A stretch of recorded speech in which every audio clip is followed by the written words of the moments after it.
Good afternoon. All right, good evening.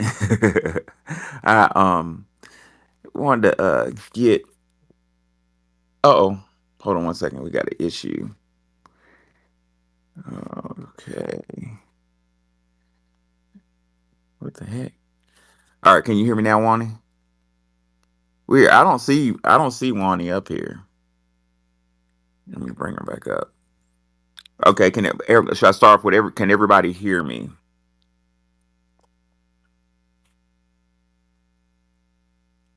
Oh, I don't even have. Let me. Yes, I can hear you Can you? now. Okay, yeah. Okay, good. I was getting worried. Okay, so this is going to be kind of a deep little space. Hey, family, what's going on? So, question: did Buffalo Soldiers clear Western Front? And were Lewis and Clark ops? This is a real jam-packed topic, dual topic. We're gonna. I wanted to kind of like involve this in exploring how I put what I put in my book is to being a reparations claim, a really good one. Um, with the Western Front being cleared. So the answer is well. I'm gonna let Wani have that one. Wani, did Buffalo soldiers clear the Western Front? What do you think? Yes, they did. They actually constructed the national parks, protected the settlers, stagecoaches, wagon trains, railroads. They also patrolled, paved roads, drew maps, blazed trails, fought fires, and removed livestock, rustlers, poachers, and loggers. Wow, I didn't know that. I didn't know that they paved the road. This and they created the parks. I didn't know this. Wow. So Yellowstone National Park was created by Buffalo soldiers? Well, I didn't know either until a few years ago when there was an article on X that said, look who created the national parks. So you can Google national parks and Buffalo Soldiers and it should come up. Shows you um, basically the middle and the west part of the country was not safe. It was not usable. So they did what they had to do. That's wild. That's so wild. Our dear great scholar, Bobby Hemmett used to say that he got real deep with it. He said foundational Black Americans. Now in this room, we've speculated and kind of have evidence to conclude that we're related to the Kemites some type of way. I got a really good book that's drawing those links. Furthermore, Dr. Joseph Carruthers has made direct links between foundational Black Americans and Kemetic lineage, and it's coming out now that some of our brothers and sisters are directly related to Ramesses II. But I digress. But Bobby Hemmett said something, took it a step further. Bobby Hemmett said that we are descendants of the Creator, like direct descendants of the Creator, related to Him, and we've spiritually been kidnapped by a group of disagreeable entities who are using us, who has put us to sleep, and they're using our like magical powers to create reality. That sounded wild as hell, didn't it? But when you put that in context of what Wani just said, that the Buffalo Soldiers were used to create you create the parks out west, that kind of makes Bobby Hemmett's theory like come into fruition. Like I had no clue that the Buffalo Soldiers were used like that. Just wildness. I don't even know what to say to that, other than it makes sense, and it's frustrating that we've been used like that. So the second part of what I put was were Lewis and Clark ops. So those of you who don't know, uh, Captain Clark and Lewis were two Caucasian men used by the federal government to spy on the West. So they were sent out before the Buffalo Soldiers were sent out to find out what threats exist out west, what was valuable out west. So they could better plan to steal it. Now, yesterday's room, I brought up the point that European society first does its homework, which is why European society has had so much. One reason why European society has had so much success is they do their homework. But moreover, the biggest part of European success comes from the meritorious manumission of snitches. Now, check this out. Why was Lewis and Clark successful in infiltrating the West, which was full of black Indians? Because they didn't look black.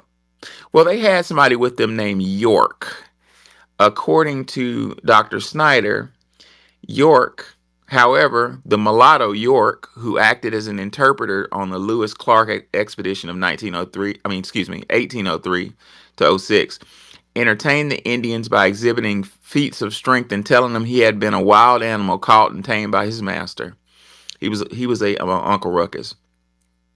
He also says York may have been a St. Louis black who had picked up some French in Missouri. Apparently, he spoke bad French and worst English. The expedition managed after a fashion by having Souchon guide Sacagawea translate the Indians. So what am I saying with that? I'm saying that Lewis and Clark was successful in going out west with a fucking notepad and drawing maps for the United States Army. Um, for the Buffalo soldiers, finding out where the resources are, finding out where weaknesses are, finding out which Indian tribes did not like each other. Does that sound familiar? Does that sound like Japan? Why were they successful? Because Lewis and Clark were able to locate two fucking snitches, one black snitch named York, and one Indian snitch named Sacagawea. Sacagawea, her face can be found on a dollar right now. She made it to money. Anyway, I digress. Um, the Western Front. Thomas Jefferson um, uh, uh, passed a law, an executive order for westward expansion, and this gets me really frustrated, guys. I usually don't get emotional about shit, but this one fucks me up because my people, we need houses. If it's one thing we need, it equally is money, but it's related to money, is land. We need houses. And I would almost say is if we fucking just got a jurisdiction of land and magically the government and everybody else just left us the fuck alone, money would be kind of irrelevant. So land, somewhere to live, um, is what we need. And that's the one thing we're kept from. I tell my students all the time that when I was in law school, I had a damn near perfect credit score rating, and I would get this, I would find houses, I was gonna buy them and flip them, and I would always get turned down for like little properties. But but they would give me a brand new Lexus, brand new BMW. It's like I felt systematically being kept away from land. Well, back to the issue at hand. Um, the Thomas Jefferson passed an executive order to explore westward, and white families, most of which were immigrant criminals. I'm not trying to be ugly, I'm being factual. Under the Georgia Corporation, Captain Oglethorpe, if y'all remember that, a lot of these peasant criminal class Europeans were allowed to stake their claim, which meant they were allowed to take a literally a stake with their names on it and just stake their claim in land free of charge. Then the judges would ride the circuits, literally ride the circuits in buggies, and record. The judges and their clerks will record whose land is in what plot. Those names are still at the fucking courthouse. Why does that get me heated? That gets me heated because whites were allowed to get free fucking land and we were not allowed to because we weren't considered human. We were chattel. At law, that means we were property. So in 2024, if you go buy a house in a subdivision, you're giving your hard-earned money, blood and sweat to somebody whose grandfather essentially staked a goddamn claim. And that just pisses me off because I know some of these people. I went to high school with some of these European descendants, like I've said before, who never went to college, and they're millionaires. Why? Because they keep inheriting grandmama's land, grandmama's house, selling it for $3 million, whereas we were never allowed to. I agree. But now back to the Buffalo Soldiers. What if our men decided that they wanted to just run amok? You know, they agree to be in the Civil War and they just take their guns and run and just decide to shoot them up. Now you got white people losing a civil war, possibly fighting each other. Because if I showed you the list of Europeans that were fighting each other and the different little mini wars they were having in the United States, you would not believe your eyes of all the skirmishes, battles, and wars that were going on here. So we would, if we were to have done that, we would be just another group running around ambushing. So it would have been a country of people ambushing each other. You go over here, you get Indian bows and arrows in your forehead. You go over there, you get ambushed by an angry black guy with a gun. You go over here, you get knocked over by two Europeans beating each other up. You go over there, you get in the middle of two Native Americans killing each other.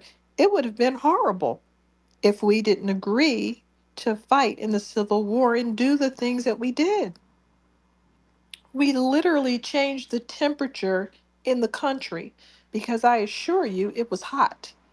And we could have swung either way. We could have said, I mean, whatever decision making happened, it created the United States of America. If they had gone any other way, if they had said, no, we're going to fight for the South, that wouldn't have worked.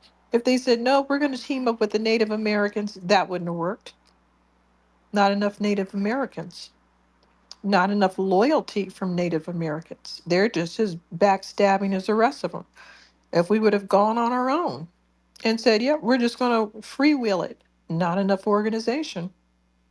Just been a bunch of people running around, jacking each other up forever. So I think we made the right choice when we decided to fight in the Civil War, and we decided to continue to fight for this country, even though a lot of the people in the country, especially in the power positions, have not been fair and they've been brutal and they've been pretty much crimes against humanity.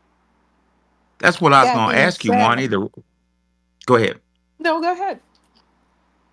I was going to say right choice for who? What Wani just said is factually correct, ladies and gentlemen. Let me give you but one example of her being true. In 1743, we had Bacon's Rebellion. According to Dr. Howard Zinn, what made Bacon's Rebellion especially fearsome was rulers of Virginia. For the rulers of Virginia, that's the white slave owner class, was black slaves and white servants joined forces. Nobody talks about that shit in the school books. The final surrender was by 400 Negroes in arms. 400 black men with weapons at one garrison, and 300 freedmen and African and English bond servants in another garrison. Hold on, let's stop right there. Look at what Dr. Zen just said. He said 400 English and Negroes at one garrison, and 300 freedmen and African and English bond servants. Freedmen and African. Do you think they've always known that the freedmen were not African? I digress. But what I'm trying to say is we had many rebellions pop off, and but for our tendency to be loyal and want order and cohesiveness, this would not be a country. This would be something else. It probably would be a bunch of territories, like a banana republic. But like Wani said, we kept it together. Now, there were times when we had the population, I think, to take over, but didn't have the freedom and weapons. Like I said, organization, because we didn't plan to do this. I mean, they planned to do it. It's hard to win a war when you didn't know you were in a war and didn't know you were planning a war. So, again, a lot of people say that we shouldn't work within the white supremacy system and we have to dismantle, um, white supremacy. And I say, where on earth And I really am asking this honestly, where on earth is there no white supremacy? Because I can join a reindeer herder family in the tundra, in the Arctic, North Pole, and they're going to tell me about some white boy that came up there and told them to move over to some rec room so they could dig for oil. There's no place on earth at this point where we can dismantle white supremacy. So, right now, we do have to work within it, just like everybody else. And it's not about Hmm. cooning out or getting a piece of the pie or wanting anyone to like you. It's just filing the paperwork just like everyone else did, just like the Japanese did, just like various Native American tribes did. Filing the paperwork, doing what you're supposed to do to for your group in this country. Yes, we have to work within white supremacy at this point until it dismantles itself. Because honestly, how is are we going to dismantle it when it's all over the world? It's If you know the if you what's the saying? If you know the beginning, you will know the end. In the beginning, Europeans started out fighting each other.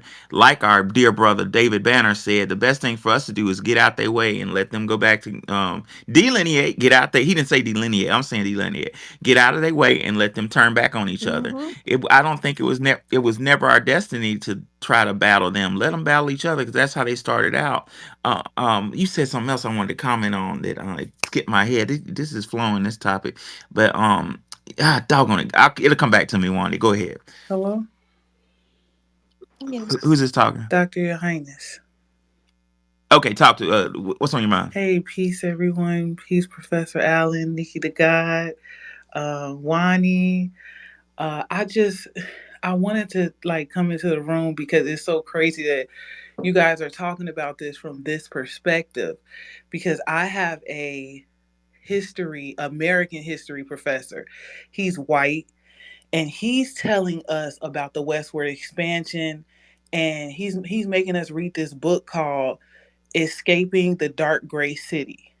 And Uh it's oh. about how they're kind of trying to like they when they speak of American history from their perspective, they omit us. It's like we're not involved.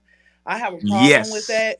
And then secondly, he's saying it like first of all, they came in like 1860s. And in around 1897, he's saying that it was a man named John Muher and some other dude named Pinchat or whatever, who saw that the world was like going through some kind of apocalypse because of industrialization. You know, because their people were coming over in boats, and they were like they were in like the real ghettos. Like at first, they were the ones that were in these cramped spaces in urban places. And it was disgusting. It was nasty, and so they claim these people came and said, you know what? We need to revitalize we need to find sacred spaces and allow for the you know creating spaces that are more natural or whatever. So they claiming that they came together and created the first US forest preserves. They're saying that they're the fathers of forest preserves, and they made reforms that was supposed to protect nature. So they're claiming that they're Wow. protecting nature and doing like in the urban cities, and then they moving on to like rural areas and so-called fixing them. But what they're doing is they grabbing like swaths of land as natural, and then they're saying that this is the fires preserve, this is the whatever association of and then the president Theodore Roosevelt, he signed that, like he actually helped it become federally mandated that they have control over these forest preserves, and even like national parks. Those national parks, they control that. And it's just interesting. I just feel like it's really another form of colonization that they have. It totally is. That So your class is it Western Civ or American History? American history. Your class is let me tell y'all some shit that nobody says. Maybe I'm on earth to scream this shit on the mountaintops. Your class is colonization. Because your mind, Wani said, that's what I thought about. I want to say earlier. Wani said, we didn't fight in a war because we didn't know a war was going on. The purpose of your goddamn professor is to let you think that a war is not going on. What I was taught to teach was similar out these fucking books as an American history professor. And what I was taught is about the manifest destiny. Yes. Destiny. Hmm.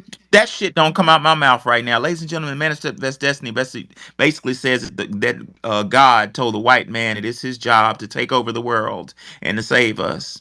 When that's bullshit. Don't tell nobody else about no goddamn manifest destiny. That is make believe. He want your shit. He want the red man shit and he want the yellow man shit. And that's it. Well, the one thing that you have to understand also, when I was saying that we weren't prepared for war, we weren't. We didn't have any weapons.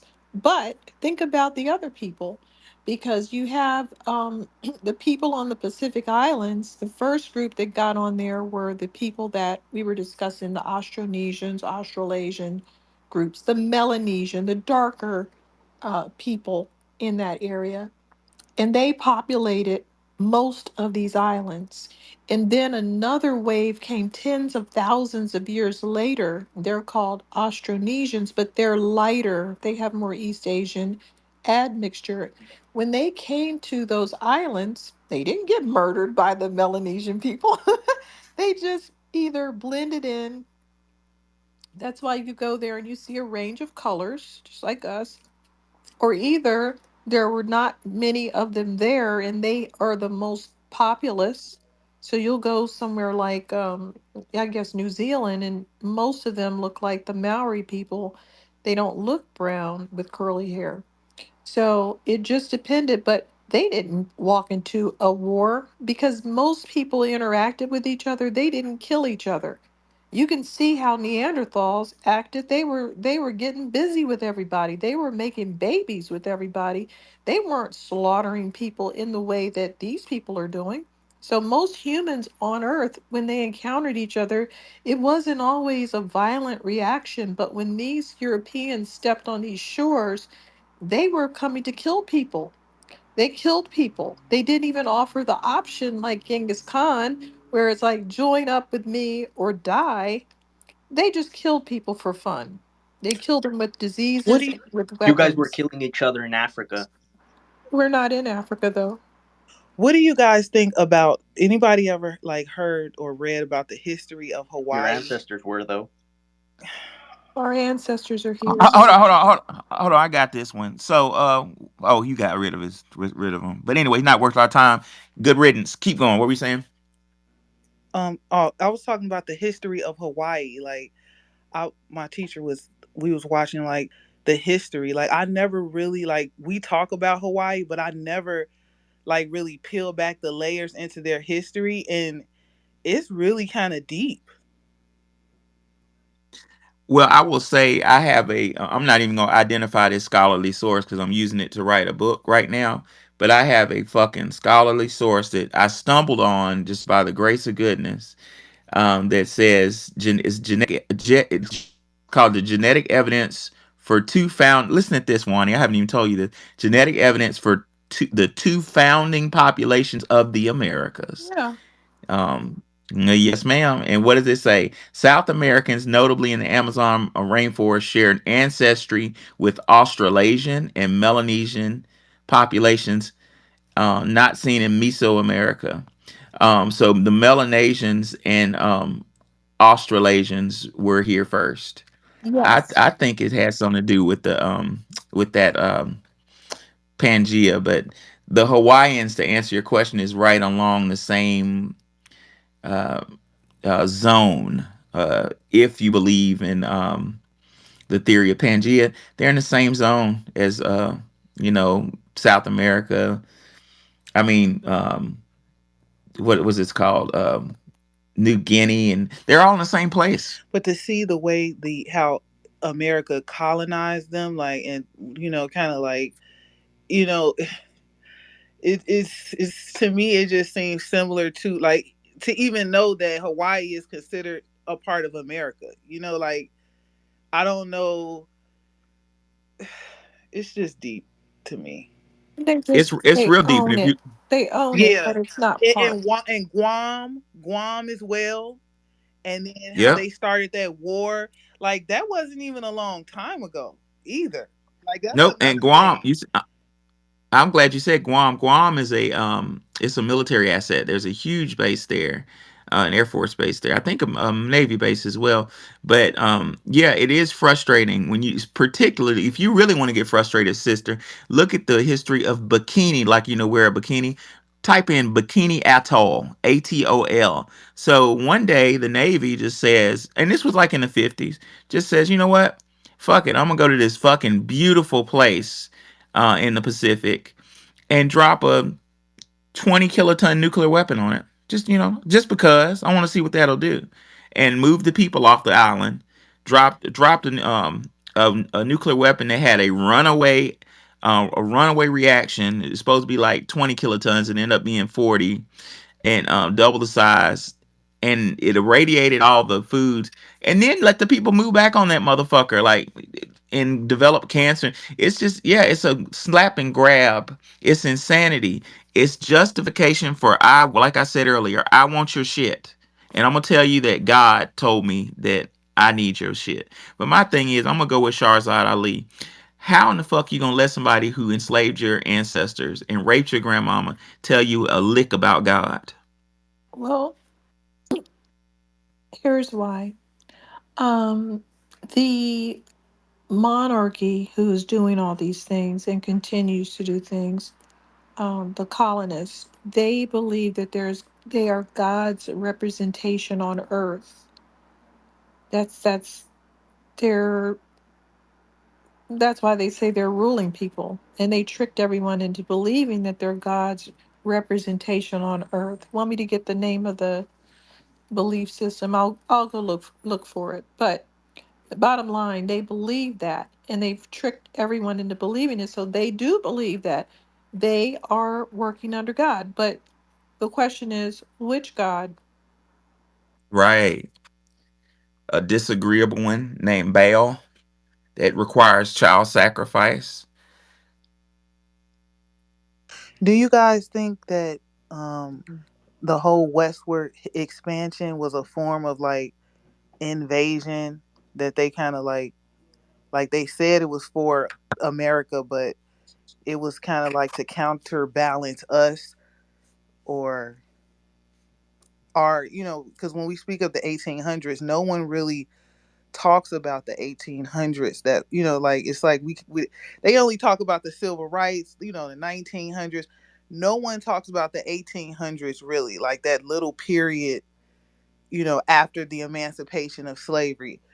Do you think that the westward expansion was a form of um invasion? Mm, Absolutely. I don't understand really. Well, she's saying, I hear her clearly. And correct me if I'm wrong, sister. She's saying that you think that westward expansion, which is phrased to look like, we're going manifest destiny. The Lord told us, like, maybe they did was the Lord. It was Baal, but the Lord told us to take this land because we're more responsible with it, and they're heathens, and we're good Christians, and we're gonna save them. I'm going to get back on that narrative in a minute. She said she's arguing, was that just basically propaganda as a form of psychological warfare to take people's shit? And I'm Yeah, saying, bingo. absolutely.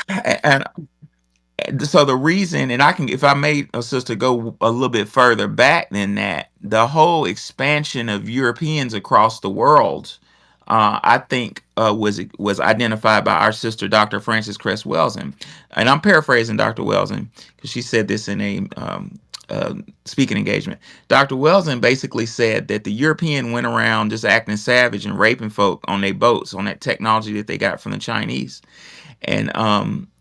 and African technology, mariner technology. Dr. John Henry Clarke said the European unlocked himself out of the icebox with the boat, and basically the Europeans would go around raping people, raping women, and but the boats would break down, and it'd take a year for them to fix the boats. And they would stay around long enough to see the child being born. And Europeans all across the world raping women picked up on a pattern that no matter what non-white woman that they raped, the baby would come out looking like the mother. And Dr. Welsing said that they realized that, oh shit, if a melanated group of men went around raping, we would just straight disappear. So the need to control the planet, in my view, and in the views of Dr. Francis Cress Welsing, is in direct correlation to the threat of genetic annihilation created by the genetic potential in the testicles of a black male, or any melanated male. But the danger is far greater with the black male. So that's what, according to Dr. Welsing, that's what this whole shit is about. Let's take over the whole world and divide and conquer, to keep them from saying, you know what, fuck this, I'm gonna take over the world and basically, I can't say this the way I want to, but have sex them out of existence. And Dr. Welsing went a step further to say, she broke it down psychologically. She said the gun is called the what? The great equalizer, right? Great equalizer to what? The great equalizer to the black male penis. You know what I'm saying? The genetic material. And Dr. Welsing pointed out that every weapon in the European arsenal, if you look at a missile, what does it look like? It looks like a phallus. If you look at a gun, what does it look like? From a certain angle, a pistol looks like a penis. All their weapons look like genitalia, because they're trying to compete with the genitalia that God gave the black man, according to Dr. Welsing. I agree. It's heavy shit, man. Dr. Welsing even said that, and I'll end on this because it's kind of off topic, but it's interesting. She said that the whole ball games, like sports, which dominates American everything, is based upon genetic annihilation, and she proved it. She said there are two types of ball games in the country: big brown and small white. Big brown is basketball. It's a big old brown ball. What's the objective of basketball? To make its way inside of a small white net. And basically, Dr. Welsing said that's a Freudian slip on behalf of the European system of domination, because they're scared of a big brown ball getting inside of a white female and thereby annihilating that group of people. Let's look at football. Big old brown ball. Got it? What's the objective of that big old brown ball? To catch a field goal by flying in between two upside down white legs. Hello. Same thing. And she said on the flip side of the equation, you have small white balls, like golf. You have a man with a big old stick, like the phallus that he wants to have, in between his legs, hitting a white ball into black Mother Earth. And she did further analyses. I don't play golf. Fuck a golf. But anyway, she did further analyses with how the rough is associated with the wrong hole. Or what do you call it in golf when you putt, from you get, it goes Bogey. in a sand pit or something? Yeah, in a sand pit. She said that's associated. She's like, wrong hole, if y'all catch what I'm saying on that one. But Hmm. anyway, the biggest the most shocking analysis she had was uh pool. What's the objective of pool? Listen to this shit. In the beginning of pool, you take one small white ball, and what does it do to all the colored balls? Bust them up. She said that's a European coming at the world, busting up all the colored balls, confusing them. And to win the game of pool, the little white ball has to knock in the what? Eight ball. What color is the eight ball? The eight ball is black. And I'm gonna take this a little step further than Dr. Welsing. There's no such thing as an eight. Eight represents what? Infinity. So that's a psychological game. Like, I'm gonna get rid of the black man forever. It's not gonna work though, because that's not the way God ordained it. But anyway, back on topic. Did somebody Lewis and want to? Clark. Did Go somebody ahead. want to speak? I thought I saw a hand up. Oh, I kind of talked over the hand. Yeah, go ahead if you want to speak. Oh, I didn't know. I thought Midwest wanted to say something. Now, the only thing wrong with that analogy is that the other countries had those sports. So the white boy didn't invent those sports, but he certainly did choose the colors of the balls and the names of the moves. Yep. Yeah, he didn't invent anything. What Right. can you name one thing that he invented? No, I can't. They're very good at organizing other people's things, like compiling information that they get from other groups. They're very, very good at that. That's what the Greco-Roman Empire did. They compiled. So did actually Arab people, Islamics. Um, they went around and compiled information as well, and that's why they took over the world too. But no one noticed. It's a different kind of takeover. Um, How so? Well, they spread Islam beginning in the 600s, and they never stopped. They never stopped, and they won hearts and minds like that. They've got people's minds, which is Right. even more like like with East Africa. When I was researching their food, um, for what I'm writing, their food is really from everybody that ever came over there. It's really got a lot of mixtures, even Bantu people, this kind of people, that kind of people, Persian people, Arab people. So when these Arab traders arrived, even though you may not have heard the word invaded, they were invading. When it the moment it says Arab traders were over there with whatever they were selling and they set up trade posts, that means that you have been conquered.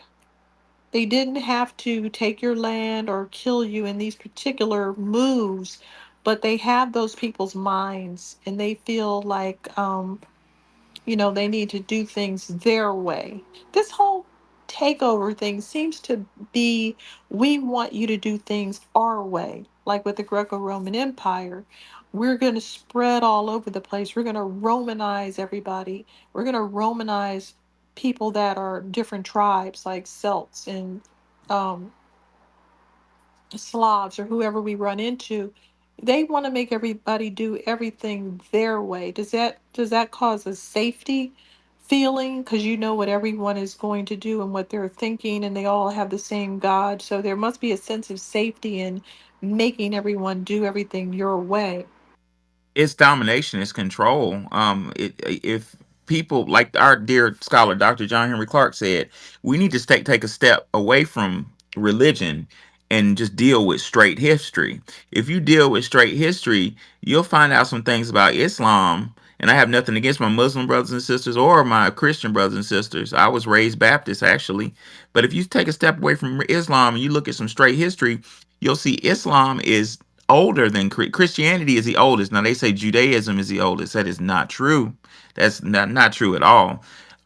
But just Christianity didn't have a name. But back to Islam, Islam, according to Dr. John Henry Clark, is the youngest of the religions of the Abrahamic religions.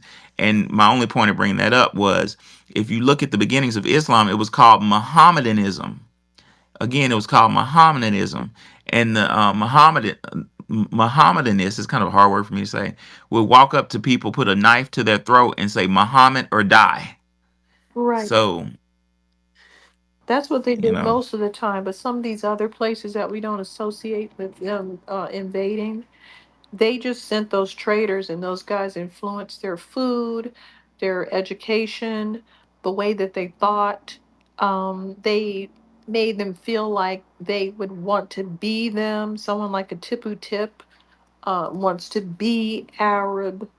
We can see it in with these historical figures, and we can see it today if we speak to people in East Africa. They want to align with, and they want to say that they're Arab, or they're partially Arab, or they're something to do with Arab. So they won. They got them. and that's true. Now they do it with money and prestige and flash and women. There's a lot of chauvinism that goes on in that group that nobody people tend to ignore. In fact, when I lived in Memphis, I would noticed that the owners of the corner stores, the Arabs, would be, flirting with my some of my students. So I'm like, man, you're married. What do you want with her? She's 21. But they were really obsessed with black women. But back to the original persuasion, I want to give y'all a little part of persuasion that nobody really talks about anymore. The early Islamic persuaders would find the men they wanted to join Islam and have a great feast, just with the delicious foods. And they would, y'all know what hashish is, the marijuana. I mean, Mm-hmm. so I don't know if it's marijuana. I don't smoke, but I'm it's not a sure what it byproduct. is. It's always spoken about like it's related somehow. I think it's resin that comes out of marijuana. I don't fuck with marijuana, so I don't know, but I'm not judging anybody who does. I just don't. But it's some type of sticky resin. It looks like syrup, but it's supposed to be very powerful. And they would take hashish and mix it in some of the food when they invited the sultans and the high society rich men they wanted to join Islam, and they would basically have them a feast full with hashish, full of beautiful women, and give them a divine experience and attribute that divine experience to their religion. So they would basically trick them into Islam with dope. Nobody talks about that either. Oh, that's very interesting. It sounds like some of the tricks that the Greco-Roman people played on people by hoisting the Pope up on a crane, and people didn't know cranes existed, so they thought he was flying. Or my personal favorite, they got some guy to make a mechanical crying, what was it, a crying lion or something? And they were like, oh my God, it's a miracle. And no, it's just a mechanical thing. But they didn't know those existed, so it's easy to trick them. And somebody's grandmother, would go home. I saw it. It's real. And then impress this on people that it's real. And Like stigmata. yeah, it's real. I really saw this. I mean, I don't know what could happen. People's hands are bleeding, and I don't know what's going on with them. It's not a medical problem, but we don't know why they're doing that.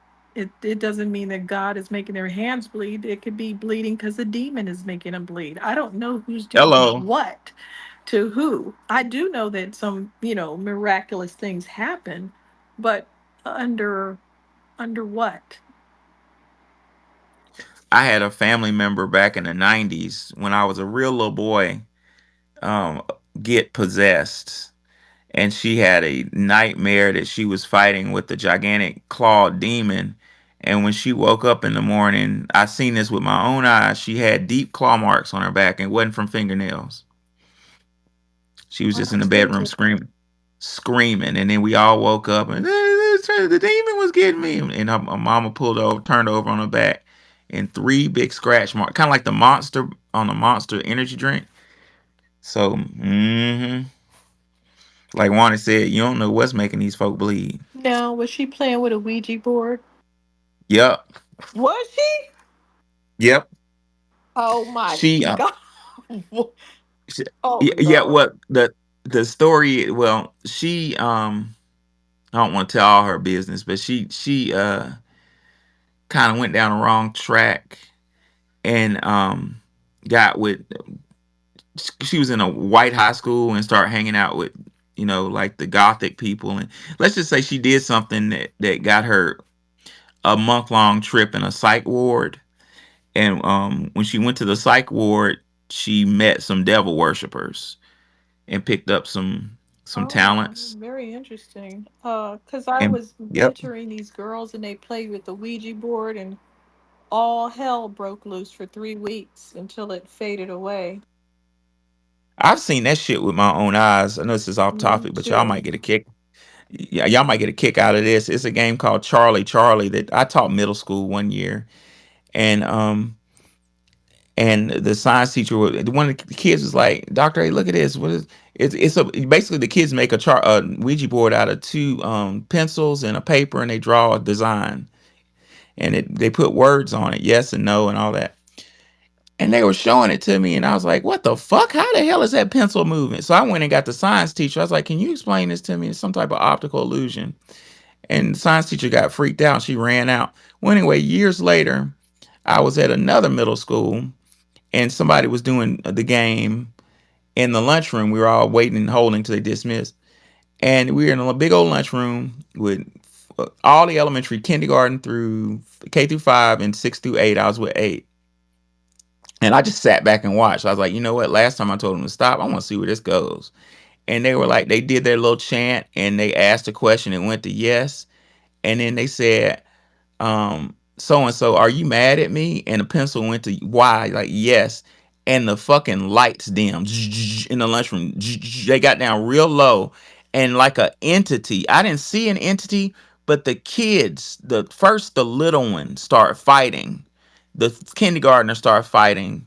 Then the first graders start fighting. It was like the entity was moving through them. The kindergarten, first grade, second grade, and it kept moving closer and closer to us. And then the lights went out and came back on. And I that next day I woke up, I was fucking sick as a dog. Like, yeah, that shit is something to that stuff. Like I had felt like I had COVID again. But yeah, I don't tolerate that game anymore. Oh yeah, I don't So play I with that stuff. it's real. So I said were Lewis and Clark ops. Yes. Lewis and Clark, and I put this in the little when I sent him out, I said, was Lewis and Clark the first COINTELPRO? I'm gonna say yes. According to Dr. Snyder, later explorers also employed blacks on their expeditions. When in 1788, Lady Washington, hold on, I'm going too far with that. Let's say Lewis and Clark expedition of 1803 to 1806 entertained the Indians by exhibiting feats of strength and telling them that they had been a wild animal caught and tamed by his master. Stop right there. That's what Wani was saying. Europeans are masters of deception. So Wani was talking about the church in Europe hoisting up the Pope on it. You know, he's an angel, he can fly, type of stuff. Look at this. The Europeans met with Indians and did a magic trick from him and told him that the black man was actually an animal caught and tamed. His name was York. York may have been a St. Louis black who had picked up some French in Missouri. Apparently, he spoke bad French and worse English. The expedition managed after fashioning a Shoshone god, Sacagawea, to translate the Indian speech to her husband, a French Canadian trader named Toussaint Chauboneau. Apparently translated into French for York. Then he translated in English, blah, blah, blah. York may have even a smatter of Indian dialects, for the expedition also employed him to trade with the Indians for food. Now that's some bullshit. This book, although a great resource, it does have European bias in it. York was the Indians were black. Most of them were Melanesian or Austronesian. They were us.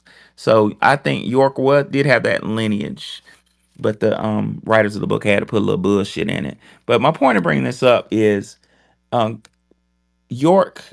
not York. Uh, Lewis and Clark employed two snitches to find out dialects, to find out tactics of the melanated Austronesian or Folsom people, the blacks out west, and the Indians. They got Sacagawea to translate stuff for the red.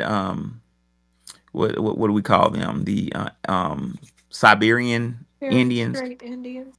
Bering Strait. There you go. So Sacagawea was their snitch. York was our snitch.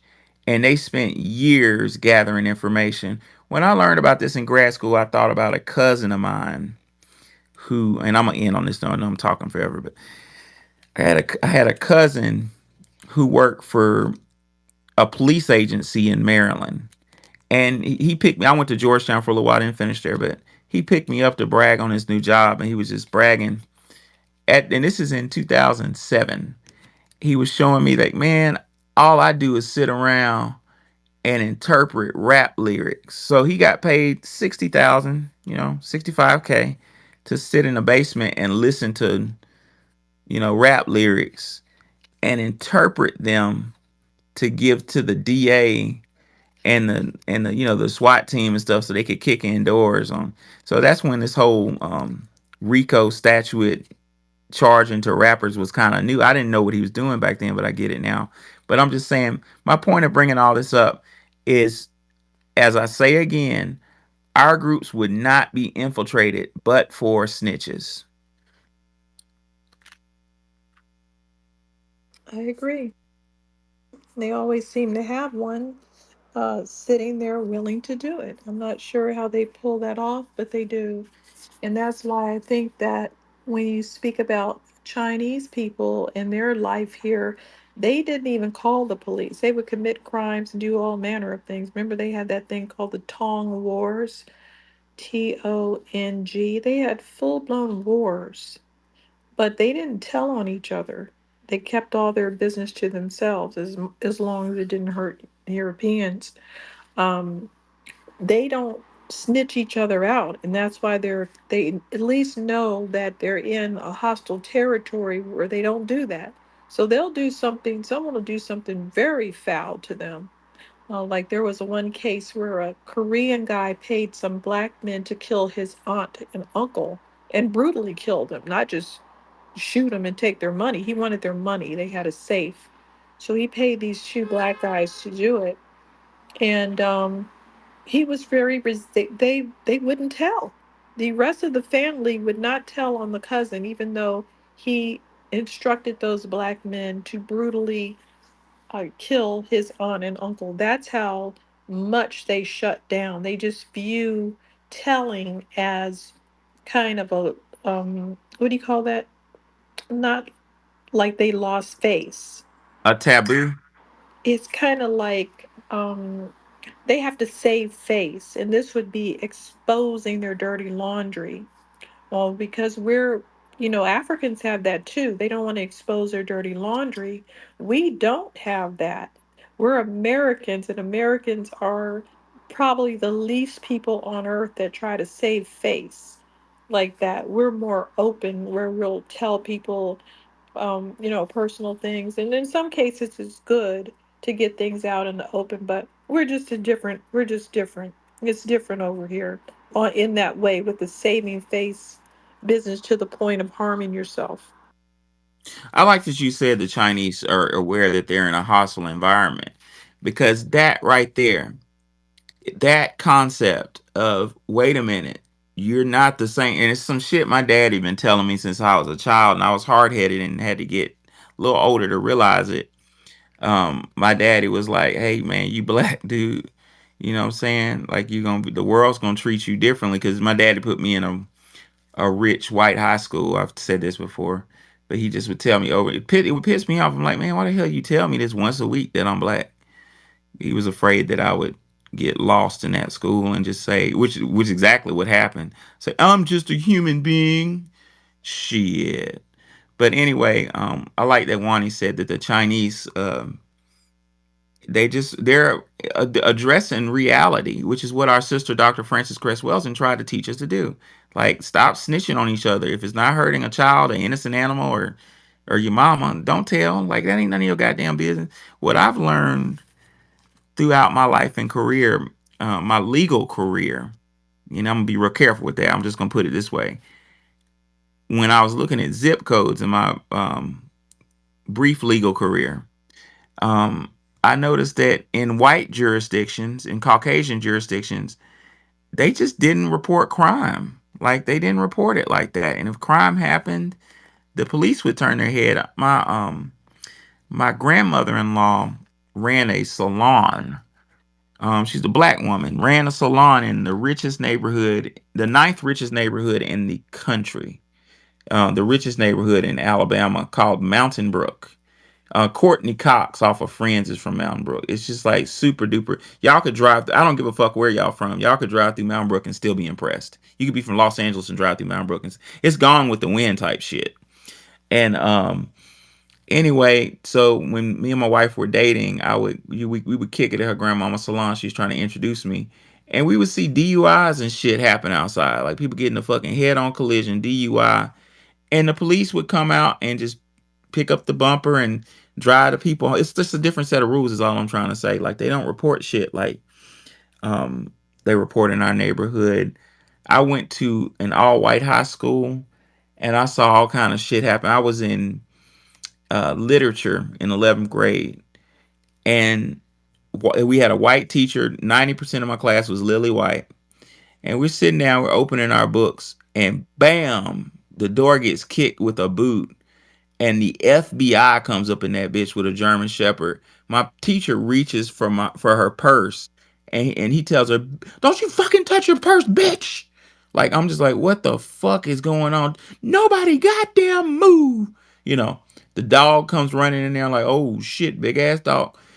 As it turns out, one of the white boys had a kilo of fucking cocaine in his a kilo in his locker. He was selling coke. Never made the news. There was a little white girl at the school the year after that. Like a little, she was cute, but she was like gothic. She got depressed and said she was gonna blow the goddamn school up. Her daddy had dynamite. She brought like 20 pounds of dynamite, strategically planted it in the bottom of the school, and was just about to blow our asses up when her best friend snitched on her. Again, the ATF and FBI kicked in the door, same shit. Nobody fucking moved. Never made the news. So when I finished college, I got a job teaching at a high school in the hood, one of the high schools I went to that I love dearly.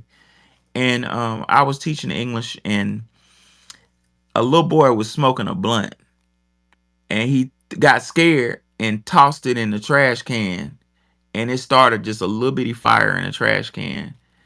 Before we could get outside, the whole news crew was out there filming and shit. Like, it's just a different set of rules, man, and it's set up and stacked up against us. That's how it is in Santa Monica, where there's nothing you can do to get arrested. And when I say nothing, I mean nothing. They literally kill people. And these white boys would go in with a pillowcase and just totally take everything out of the store. I'd go in the store, see some guy with a pillowcase leaving, and the cashiers are trembling. I said, why don't you call the police? Oh, they said to just call the insurance company. They're not going to do anything. So they do have a set of rules out here. And it's even worse than you can steal up to $900 a day. They can do whatever they want a day. Somebody stabbed someone in the forehead at the park, nothing happened. Somebody beat up some old man that was sitting on a bench, nothing happened.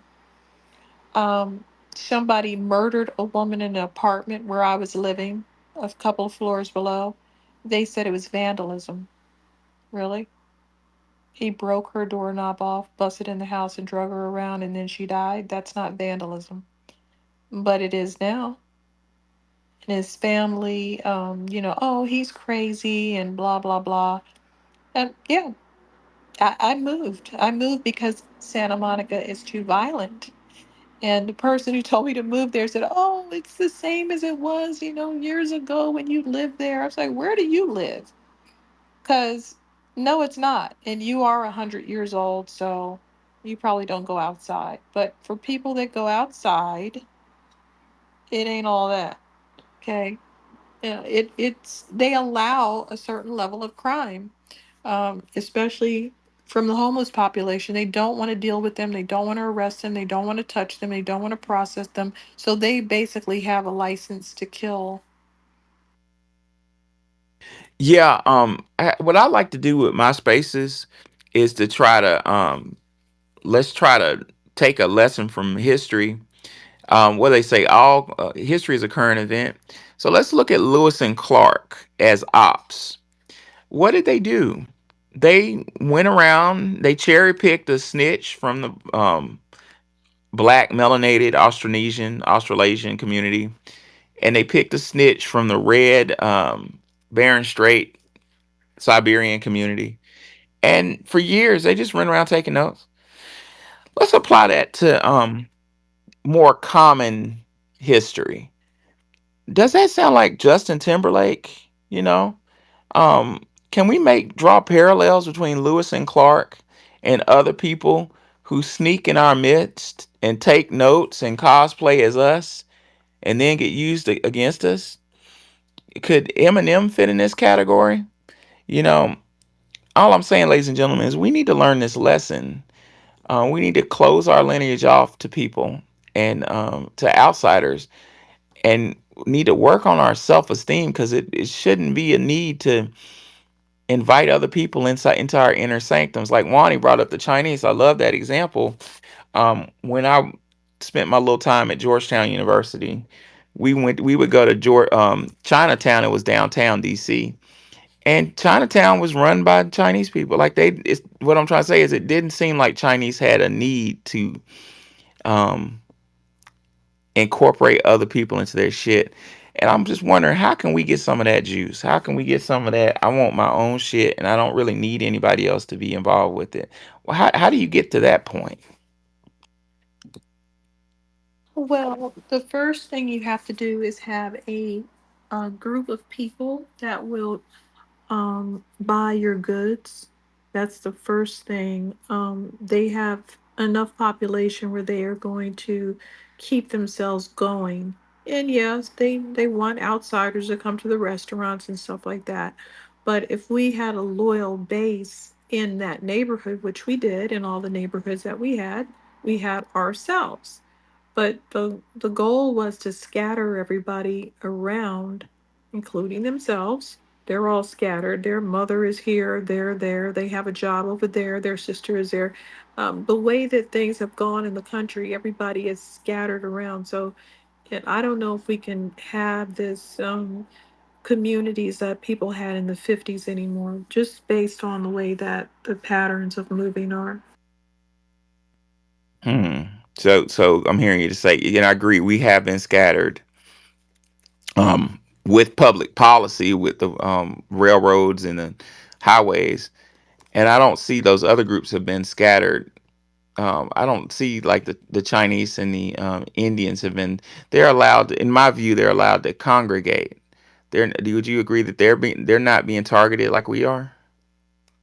Right. They're not moving and nobody's like moving into their areas because in like a Chinatown, how would somebody get a foothold in it? Like I watched this happen with Glendale. Glendale was all white and they made sure it stayed white and they didn't really want a lot of people moving in there. But now it's all Armenian. They came in, they bought everything, and they don't want other people that are not Armenian to live there. So they get these neighborhoods and they cordon it off, and they don't sell it to other people. I don't know if we, like I said, I don't know if we have the discipline to do that. I don't know if it's just not the right time. I know we're scattered. Um, we're not in a cohesive group, and everybody is just doing their own thing, has their own ideologies. Go ahead, Midwest. Hey, I was just gonna say, like I went to high school in downtown Chicago, and I would have Chinese people copy my test, so I would talk to them, and I would also see that there's a lot of gentrification happening. Like people aren't trying to take over those Chinese shops, and all those Asians from the Korean town. Well, I only see there's a Korean town. I live next to Koreatown, but the Chinese town, Chinatown in Chicago, and Mm-hmm. even in LA and New York, Oh, you're speaking about in where? Which area are you speaking everywhere. about? Well, I Oh, hear in yeah. LA on the news. I saw in LA. I saw news in New York, and in Chinatown, Chicago. I know some just because I'm in Chicago, Mm-hmm. and I know some Chinese people. But when they were talking about you black people shut up about regentrification, redlining, etc., now they're facing it. Now they want us to help them. They are being moved out. Okay, that's good to hear. Yeah, I didn't who know do you that. think is moving them out? Because I know that the White Mexicans are developers, white developers are white. moving them out. Oh, really? Yeah, I Not mean you other, see, not other immigrants? no, you hear about in LA, in New York, in Chicago. No, they're being moved out. You know what I'm saying? Like slowly but surely. Even people I went to high school with, they are. Damn, I can't. You won't know Naperville, but I'm saying they went out to different suburbs and whatnot, right? So I'm talking like Oh, the that's Chinese, interesting. I even the didn't know Korean that. towns. Yeah, the Koreatown. I live next to Koreatown, which is now in Chicago. Like you That's right, the Latinos interesting. took over that. Yeah. Because I So thought they were just readjusting. Like, first of all, I could never imagine a Chinatown not being Chinese after so many years of it being Chinese. But like in the neighboring areas or the other neighborhoods that used to be predominantly Mexican, now those neighborhoods are half Asian and half Mexican. So it looks like the Asian people have started to take over some of the predominantly Hispanic communities, but not Chinese, just other Asians. They could be any kind of Asian. That's what they're doing out here. They have half communities out here. I don't go to Chinatown, so I don't know, but I know that it has been, um, they can do this thing if they have enough of their own population and a decent amount of outside people. So little Ethiopia, if they have enough Ethiopians over there to go and buy whatever they're selling, they'll be fine as long as they agree to all stay in the area. But if they start to disperse and say, oh, I want to move over here, or there's a job over there, if they start doing that, they won't be successful because nobody's going to go over there just to buy something from Ethiopia town. Yeah, I think it's generational though. Like the millennials. See, I keep seeing myself as a Gen Xer because I was the youngest of my cousins, and I was born in like the early slash mid '80s. But the cutoff is I think it's '83, not '85 now. But the millennials, I'm pretty sure Gen Z, they're not gonna stay and take care of them shops and those restaurants. They're not gonna be chopping up duck and shit. They're gonna move You're out. absolutely right. I just spoke to somebody um, when I was in Switzerland, and his family had a farm for hundreds of years, right? And he said, I'm not doing that. I'm not getting up and milking a cow. So that's the end of the farm. So yeah, the other generations, but it's just interesting that this is going on for hundreds of years, and then all of a sudden, boom, he doesn't want to keep the farm, and boom, Chinatowns are falling down. Yeah, because even professor said about the systems that keep families apart. Like we were the first experiment. Yeah, we're the first experiment. Now it's affecting everybody else. And even though the Chinese that you see may come here, those are the top 2 or 3%. You know how like when the legal immigrants, they speak English, they had a former profession overseas, they're educated, they have this money, they go into Louis Vuitton, Chanel, Skull and Bone, Gucci, whatever. Those are the elites, and they may live in posh areas like in Chicago. The Gold Coast is just like in Beverly Hills. I forget the area.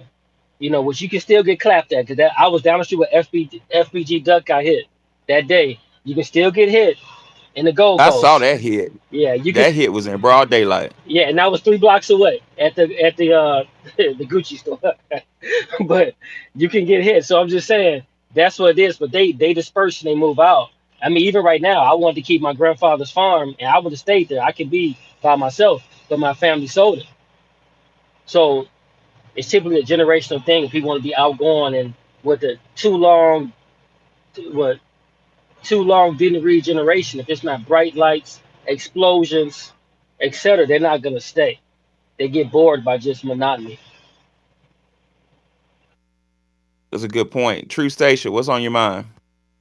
I just want to say I've worked in agriculture, and you don't have to sell your farm. Farm leasing is very common. A lot of these white generational farm owners, holders, they lease their farms out. The kids and the grandkids, they lease them. You don't have to, feel as though, hey, I don't want to be the farmer, so I have to sell the farm. You don't have to do that. If you're willing to lease, there are people who are willing to um, rent the farm from you.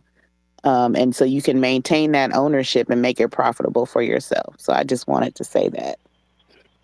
Yeah, that's a Oh, good point. And That's a good point. oh, go ahead. yep. I'm sorry. That's a good point because people use other people's farmland to graze their cows because they don't want to pay the government or something, for butchering.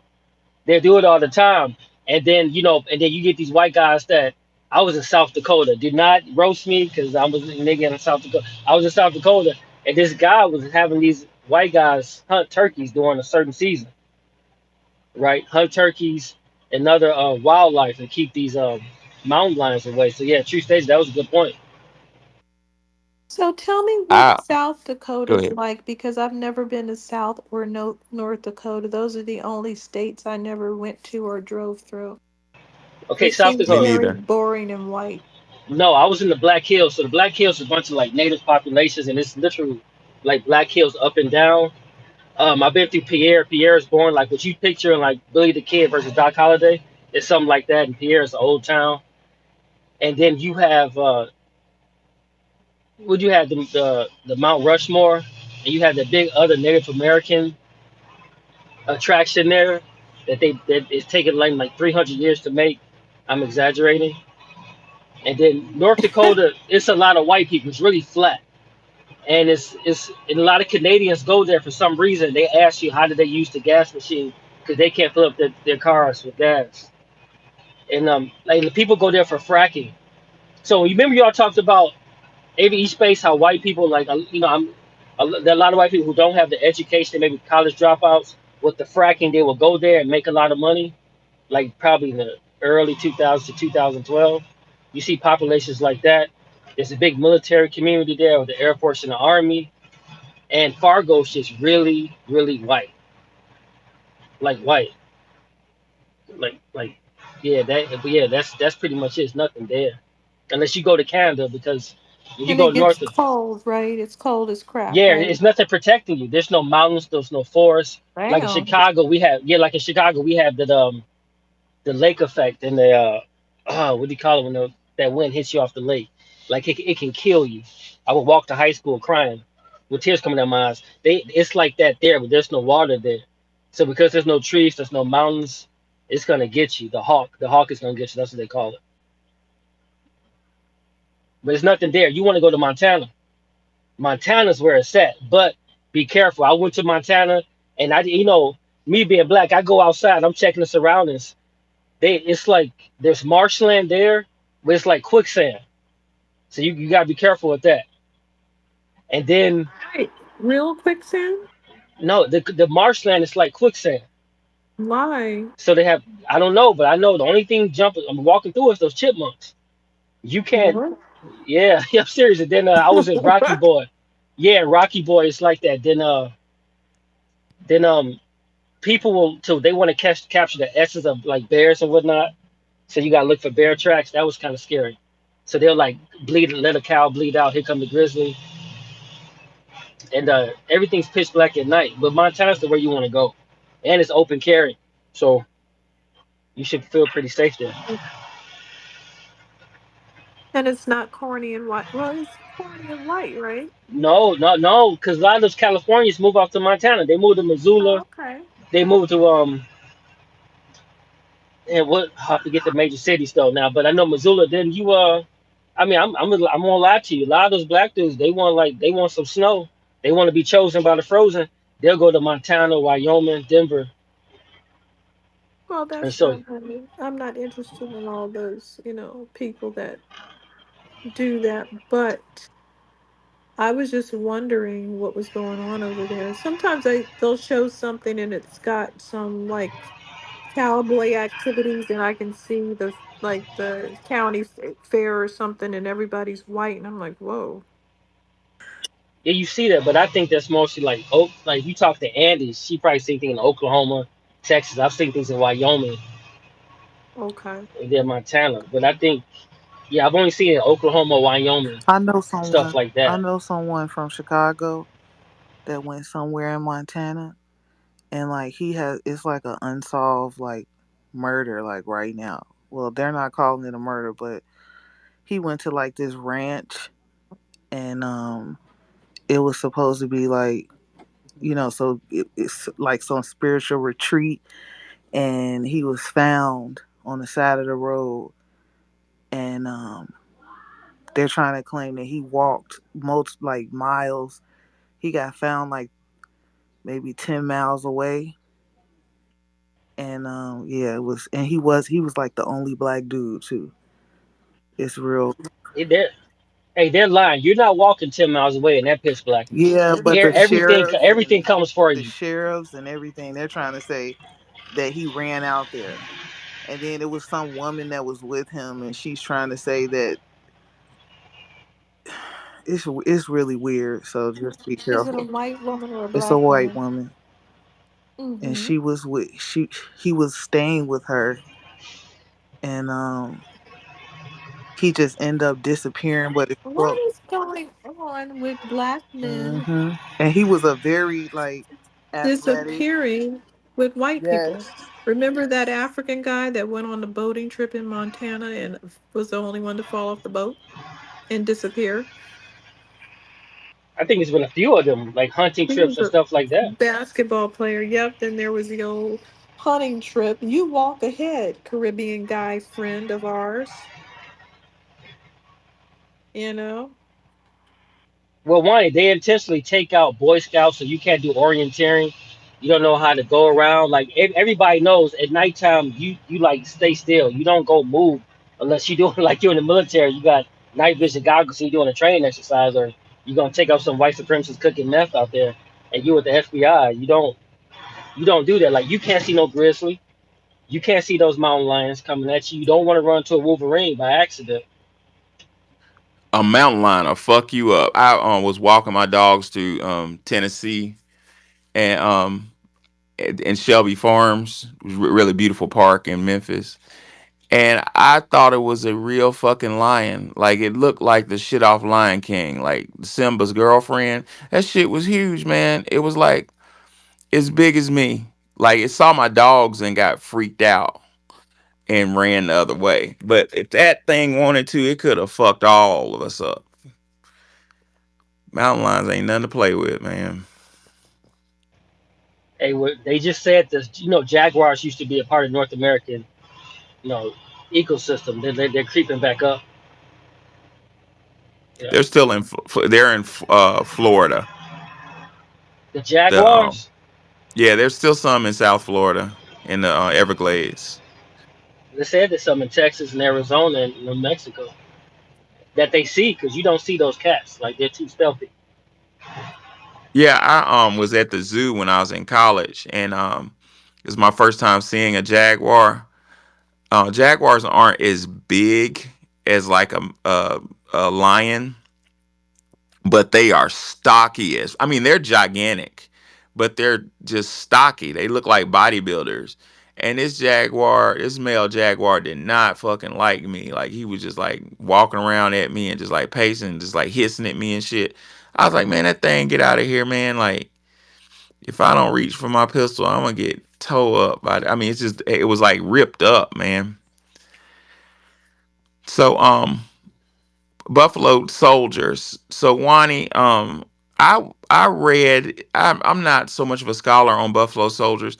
I know that they were hired, and please correct me if I'm wrong because I'm a little hazy. Were they hired to kill the buffalo, or is that an urban myth? they moved everything out of the way that was in the way, pretty much. Native Americans, shrubs, poachers, anybody who was not going to um, allow things to go smoothly in the area was dispatched. Wow, so they were on like a search and destroy. Not, no, I wouldn't say that. They were not brutal. And actually, a lot of the Native Americans didn't have um, hatred. Their attitude was more like they're just doing, supposedly they named them Buffalo because they had curly hair. Oh, okay. Yeah, think I got some misinformation. Hey, Professor Wani. Yes, Yes. sir. Wait, I gotta tell you, I was in yo, I was in California for recruit training in the Marine Corps, right? Okay. I messed up his OCS contract. That broke my heart. But anyway, I said well, I gotta get out of my parents' house. So we're like in the crucible. It's like I only had one MRE for the week, and we had to do this face paint stuff. And then one of the drill instructors just didn't like me, and he said, "So what are you? Are you trying to be a Buffalo Soldier?" And I just looked at him, and the head drill instructor looked at him like that was kind of racial. And he just like walked away. But yeah. Interesting. Y'all are fucking crazy. I did. I did most of your training, most of your basic. I went as a with you guys. I got a kind of attached to you guys to do a leadership training. So it was me.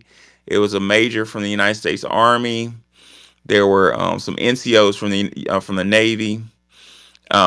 And we went to Paris Island. We all thought it was gonna be academic. Wrong. They put us on the fucking yellow footprint. But man, Marine, y'all are crazy in the most fun way. Like I can't really describe your craziness. It's like work your ass off until you're bloody. The Navy NCO lady broke her ankle, but at night, no matter what, everybody goes and gets completely shit faced, and then repeat, repeat, repeat, repeat. That was an experience, my friend. That does not Captain, sound like fun. if you're young, if I was 19, it would have been fun. Well, you know what? I'm gonna say that shit was fun because it was different. I got PTSD with that training. The Marines kept us up 5 days, and for those who don't know, naval cadence, like it's you say if they give you a command and tell you to do something, you say "I, sir," or if it's a lady, "I, ma'am." If you understand me, it's yes, sir, or yes, ma'am. The Marines, when you move, when they say move, you say yell back discipline. And when they say eyes, they want you to look at them in unison. You turn your head and say snap. So you hear that on Paris Island. Paris Island looks like Disney World. It's this crazy shit. It looks just like Disney World, but it's like Disney World with punishment. It's hard to explain. But you hear that echoing off the buildings like at 5 o'clock in the morning and shit. Oh, 500, you hear, sir, ma'am, snap, discipline. Like different platoons, like all over the place. In the woods, you hear, sir, ma'am, snap, discipline. So when I was done, when we were done, rather, the Oh, was that Marines the put us British? on huh? What? Oh, right. The Simple yeah, the Fidelis, baby. Marines. Yeah, I'm not a Marine, but I train with you guys. But yeah, Semper Fidelis. But they put us on a bus like a old school Bluebird, like looked like it was from the '70s or some shit, a white Bluebird bus, and dropped us off at the Savannah airport and was like, bye. We flew from Savannah, 15-minute flight to Atlanta. And in Atlanta, we went our separate ways. I'm sitting in Atlanta International, y'all, and I swear to God, I heard, sir, ma'am, snap, this one. I had auditory hallucinations. God, that's It's the first bad. time that I started getting scared because it was so real that I thought I had like cracked up a little bit. But apparently, that's normal in the Marines. Y'all crazy. Oh, Captain, you want to talk to it? What's on your mind, Captain? Oh no, man. I just want to say hello to everybody, man. Kind of miss y'all, but you're right, man. We fun, in a good way. We get to tell shit. That's the best part about it. But especially when you neck deep in bullshit, when shit go hit the fan. So that's the part I like the most, Yeah, if shit hit the fan, there's nobody I would want next to me more than a Marine. man. Yeah. I love tearing up some shit, man. I'm ready to go back now. I'm just waiting for them to, this World War III shit. I'm just waiting for it to pop off. I hope they call us. If they do, I'm gonna be a happy camper. You better hope Kamala wins. Then that's the only way. If she wins, what? please explain that. You said what? She Explain ain't that. gonna win though. You said, I said I it- think if she wins, it will be another war. That's what I think. oh, okay. I got you. I got you. I said if she wins, I I, think she won't be able to deal with Putin and all those others. So I was watching Tariq's show last night. That shit tripped me out so bad. It was some lady on there that was saying that Kamala's gonna be able to talk to people like she's gonna like a good diplomat or something. And Tariq, I'm paraphrasing Tariq, but he's like, man, she already tried to talk to. He said, man, she went to Ukraine and talked to them, and the moment she left, a war broke. True That shit story. was hilarious. True story. The way he put it was funny as hell, man. He's like, "What was that lady talking about?" Okay, we need call the army. Shit was hilarious.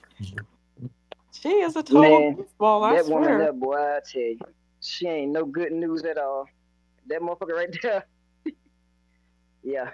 She, man, look, I take it like this, man. It might be a civil war in the United States before it ever become a World War III.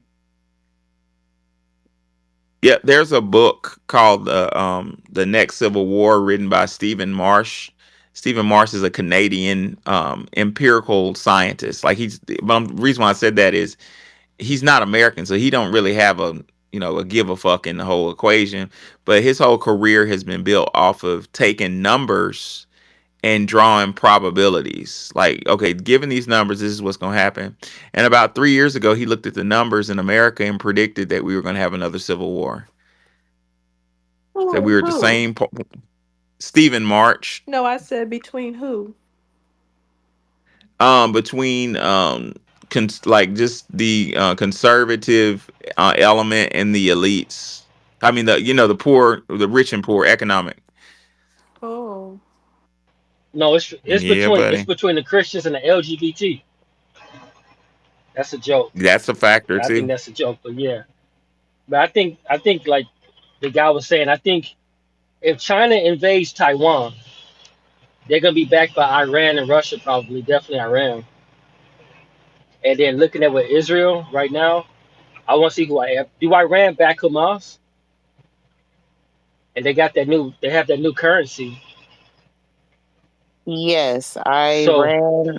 Yes, in fact, there was just escalation this evening, where Israel attacked Iran again. So it's escalating over there. are you serious? Yes, yes. Okay, so watch when China takes goes to invade Taiwan, that's it. It's on. They go. That's gonna be the catalyst. I think so. I Yes. think so. That's gonna set it off because in North Korea probably is gonna back China. Did you know that Taiwan was the Negrito stomping grounds? And they found a skull I over be, there of a Negrito, so there, it's proven. I, be, I believe it in the early '90s when I was in elementary school. I the teacher, one of the teachers came and rounded us up, like to put us in special ed. They put me in special ed, and I was confused because the white boys in the class was cheating off my papers. You know what I'm saying? Like they would always treat off my test. So I was like, well, why aren't you getting him? He cheated on my test. But long story short, they put us in special ed, and it was like six black dudes, including myself, and one dude from Taiwan in there. And I think this is like the only time I can't remember meeting somebody else from Taiwan. But this dude was about my color. He looked Chinese, but he was my color. May have been a little darker Funny than you me, said actually. that. That is interesting because usually when I was over there, I didn't see anyone per se that struck me like that. But yeah, that's their background. That's really the background that they have, and they actually found the skull of a Negrito over there. Like I said, every time you pull up something older than the current population, and it's just so odd that those people populated and they always had the current group who are actually related to them turn on them. And I'm trying to figure out why that's happening because remember the Chinese people were always talking about there's a black dwarf, there are some black dwarfs, and these so-called black dwarfs, tiny Negrito types, were living in southern China, right? And the Chinese people were always writing about this and claiming that they were a threat. They're going to come up here. And so but really what the problem was is that the new people who wanted to be more like farmers hated the hunter gatherer types. There's a serious hatred toward Khoisan people, Pygmy people, and these people that were there, the Negritos, and anyone like that that forages it, that doesn't obey the lines and doesn't obey the rules of whose tree is whose. They don't obey those types of things. Just like pygmies today, they cross the lines. A lot of tribal people walk over lines. They don't have passports and they forage and hunt and do stuff like that. So anyway, they were so busy talking about these so-called barbarians and these little dwarfs in the south. You know what happened? The What? Manchurians came and pimp slapped them for hundreds of years and ruled them. They came from the north. Manchurians came from the. They were talking about. Wow. They were so busy talking about the little brown people in the south. They got knocked out by the other people that look like them in the north. That's what you get. That's terrible. That sounds like white supremacy. They're so focused on us in the United States of America that other groups are coming over here and taking this motherfucker completely over. I was reading an article that said China bought up a bunch of farmland parallel to a United States Air Force nuclear missile facility.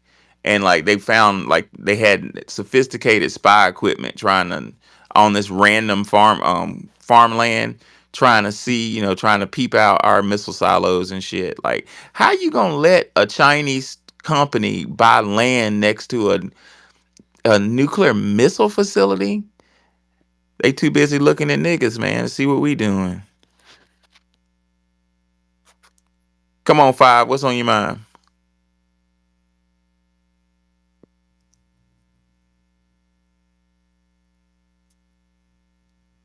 Sister Five, can you hear me? Yeah, I can hear you now. Talk to us. I'm so glad you mentioned that. So, did you know like they technically can't just buy the land?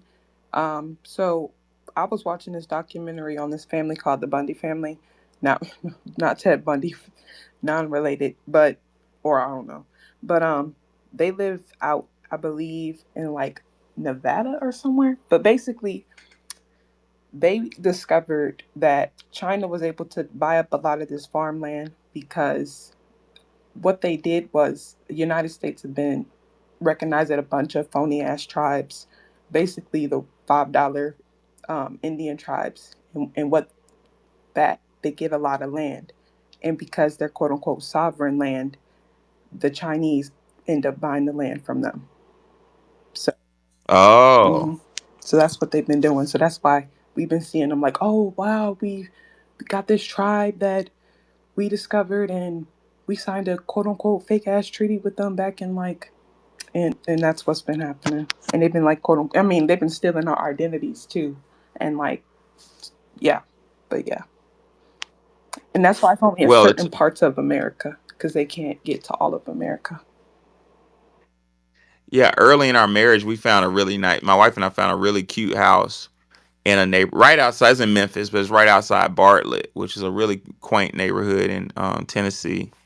And I mean the house was 160. I mean, that's perfect price, beautiful little home.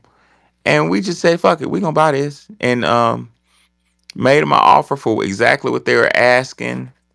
And found out right before, what I'm saying, it got accepted that a Chinese company made a counter offer for like 180.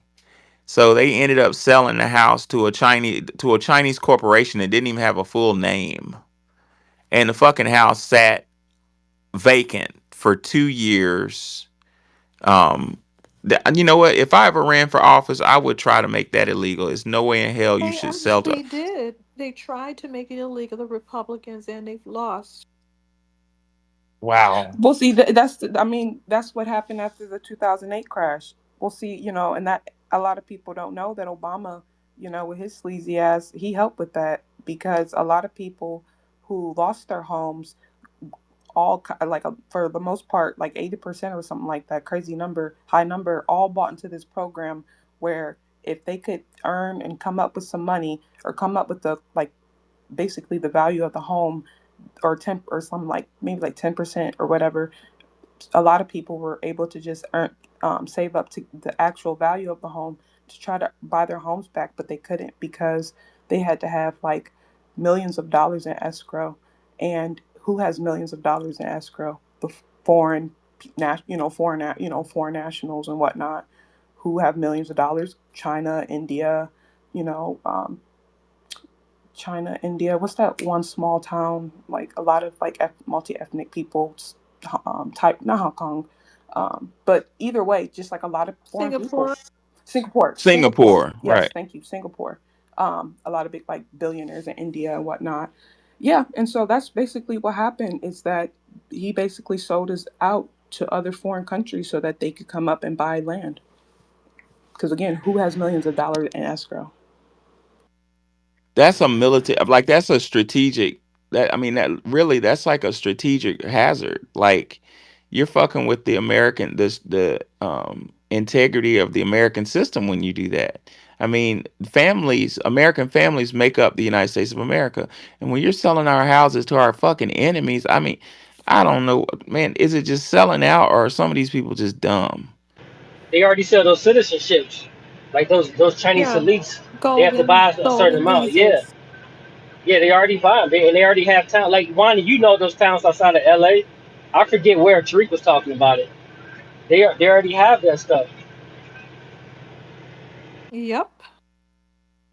I think they're Ridiculousness. selling us out, and every time we turn around, some American is getting gifts from a Chinese person and being charged with spying, and they don't really get in trouble. They kind of try to sweep it under the rug now. Remember when the Rosenberg spied on the United States and they swung on a rope for that? A couple swung on a rope. They Well, they like don't they do that now. yeah. Sorry. Go ahead. Like I was gonna say, like they basically like fell on the sword. Like they technically weren't even the ones that like did the do. Correct. I don't know, but yeah, you're probably right. Um, I but wouldn't go against that. They probably were the fall guys. that whole thing about the whole like the machizos or like the Mexicans teaming up with the Asians. So a lot of people don't know like the current people who live in Jamaica or like even quote unquote the black Jamaicans aren't the original inhabitants, right? They're like the slaves brought on the boat. But the original inhabitants of Jamaica, like the Garifuni people, they look like us, right? But they got kicked out and a lot of them got pushed out into places like Belize, um, Guatemala, but more like just like honing in on like Guatemala specifically, they ruined those people in the sense of what they're doing to us, like an ethno genocide, to where they've been like pushing them out further, and the only way that they can get like income is like through tourism, but they get cut off by that because when people come to visit to see the Garifuni people, because like they're dying off their language as well, um, because of people, everybody's amazed. They're like, oh my gosh, they look like Black Americans, right? Um, but whenever they go, they have to go on boat or like it's like a long excursion. Like they did it on purpose. And so what happens is people will like make it to where they're like, oh yeah, we'll take you. But then they'll take them to like the Chinese shops or the Mexican shops, the people who've like the new colonizers, and it's the Chinese and the Mexicans and like that's doing it together, and the Guatemalans literally like taking over the God-appointed people's land. Just Wow. yeah, yeah. Hey, Professor Wani, y'all want to hear something wild? I just Come Yeah. on with it. so the Chinese government they're looking for former fighter pilots that the United States had, and they're paying like $600,000, $900,000, whatever, for them to come to China and they learn our techniques. And the United States government, they just had this Mhm. one guy. He went to Australia. He was a Marine Corps fighter pilot, and he has to come back. He was I forget what you call it. I can't believe the Australians actually like let the United States take him back to go to get in prison. Yeah, you gotta be careful with that shit, man. You if you have a you had a top secret clearance, man, you can't be talking about that shit. Nobody. And the planes, those we call them Gen 5 fighters, like the F-35, F-22. And I'm not even gonna say what I saw. Which is I'm what a I want to drone know as pilot. well. I'm a drone pilot. I'm not but I've been around those guys. I've been around those F-35s, and all I will say is the technology is like Star Trek. It's like it's way beyond anything most of you in this room can imagine. Maybe if you're an engineering major or something, you can kind of get some idea. I'm not an engineer, but I've been around. I'm gonna say I've been around the Marine Corps F-35s, and I saw some shit that I wasn't supposed to see. I'm gonna leave it right there. Um, True Station, talk to us. Yeah. As far as China wanting, you have to be very careful with them. China is a place I will never go back to. They are hella racist over there. Anybody that is a police officer or works for like the federal government, they consider you a spy and they will detain you. So I went over there with a group of friends, and one of the ladies, she actually works for the FBI, and so the way that we ended up going without her having to apply for a visa was going to Thailand and getting a 2 day or getting 2 3 day layover in China. But I wouldn't be messing around with them folks because they will detain you. um, I heard. yeah. I haven't been to China yet, but I heard the food is off the fucking chain. Is that true? No, the food is absolutely No, not at all. disgusting. Their actual food is disgusting. Oh, for Apples and real? Yes, oranges. yeah, it's like it is the Wow, most disgusting. That's why they're so slim over there because it's so nasty. I mean, I guess you only it's eat if nasty. you want to, but it's like the food over here, the Chinese food over here, that is Americanized so that we'll actually eat it. But the food over there is just nasty, plain boiled chicken, a little rice. It was just not appetizing at all. You never hear anybody And it's going to China shocking. bragging on the food. And it's shocking because they have cultivated a really good. I mean, I used to go to this vegan restaurant and they had all kinds of stuff, autumn rolls and this and that. It was just they just had so many things, and it's elements of what they have, but it's just not the way that they actually cook when you're there. It's not at all. It's like talk about just catfished. Wow. And it was so funny. The lady who was the historian, she says, "Oh no, I don't eat at these restaurants." She treated the restaurant like they were butchering humans in there. She made faces. She didn't want to eat anything. She says, "I'll take you to, the grocery store where you can get something else." It was crazy. I ended up eating apples and oranges the whole damn time. It was just like, wow, shocking. That sounds like West Africa. Everybody was like, the African food's so delicious, and I went over there and I got a stomach bug that lasted for like 3 months, and yeah, I just didn't think the food was good. It was gross. You all see them videos by Super Ray right on Instagram, right? Uh. Oh my goodness, they cooking. They're cooking like giant salamanders. They're cooking spiders. They're cooking. How they cook chicken is weird. Lizards, Ugh. snakes. If you look up Super Ray, you guys know Tariq talks about them all the time. They keep trying to cancel this page on Instagram. It's just horrible. Yeah, man. For breakfast, we stayed at the Hotel Lisa in Accra, like a just like some royal shit.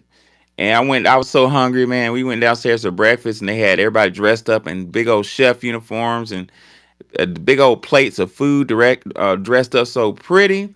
And I was like, oh hell yeah! I went down there, and there was some goddamn snails on the plate. Lost my appetite immediately. Did y'all see Like, that viral? goddamn snail. Did y'all see that viral trend where people were eating baby duck or baby birds? Like No, I think ugh. that's like a popular What? thing over there, where they just eat like they'll like take the egg before it. Yeah, yeah, I saw that. I Yeah. mean, I heard of Uh, that dish. uh. That's in the Philippines. It's called a Yeah. it's one. Oh man, what do you call it? You know, a boiled egg with wings or something like that. That's in the Philippines. Nasty. I've seen that. I just seen a bunch of like Chinese mukbangers like all do it or whatever. Um, but like, isn't it? I don't know. I think it's interesting because their way of like their hygiene, their way of like like standards, especially like it's the Somali restaurants. Like they don't clean the tables. They like. I brought my own silverware, and like I think the girl thought I was trying to be funny, and like I'm friends with her brother, and I'm just like, I've been told different things. Like I've been told by other Somalis to just bring my own silverware. Like I don't know, like they're and then like and like I don't know, just they come over with their third world mentality, and they don't assimilate to like the cleanliness, right? Like they don't. I don't know. It's just really interesting how we don't enforce that on them, but like let it be. Our stores have a crack in the pavement of the restaurant or whatever. It's fine, fine, fine, fine, fine. But yet they can have rats and mouses and all types of debris and things build up in their restaurants and whatnot, and then they don't say nothing.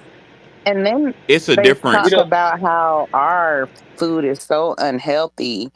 And they're like, oh, you guys unhealthy, your diet is so bad. I'm like, but why is your life expectancy like 54 years old? You can't say anything about us and our diet.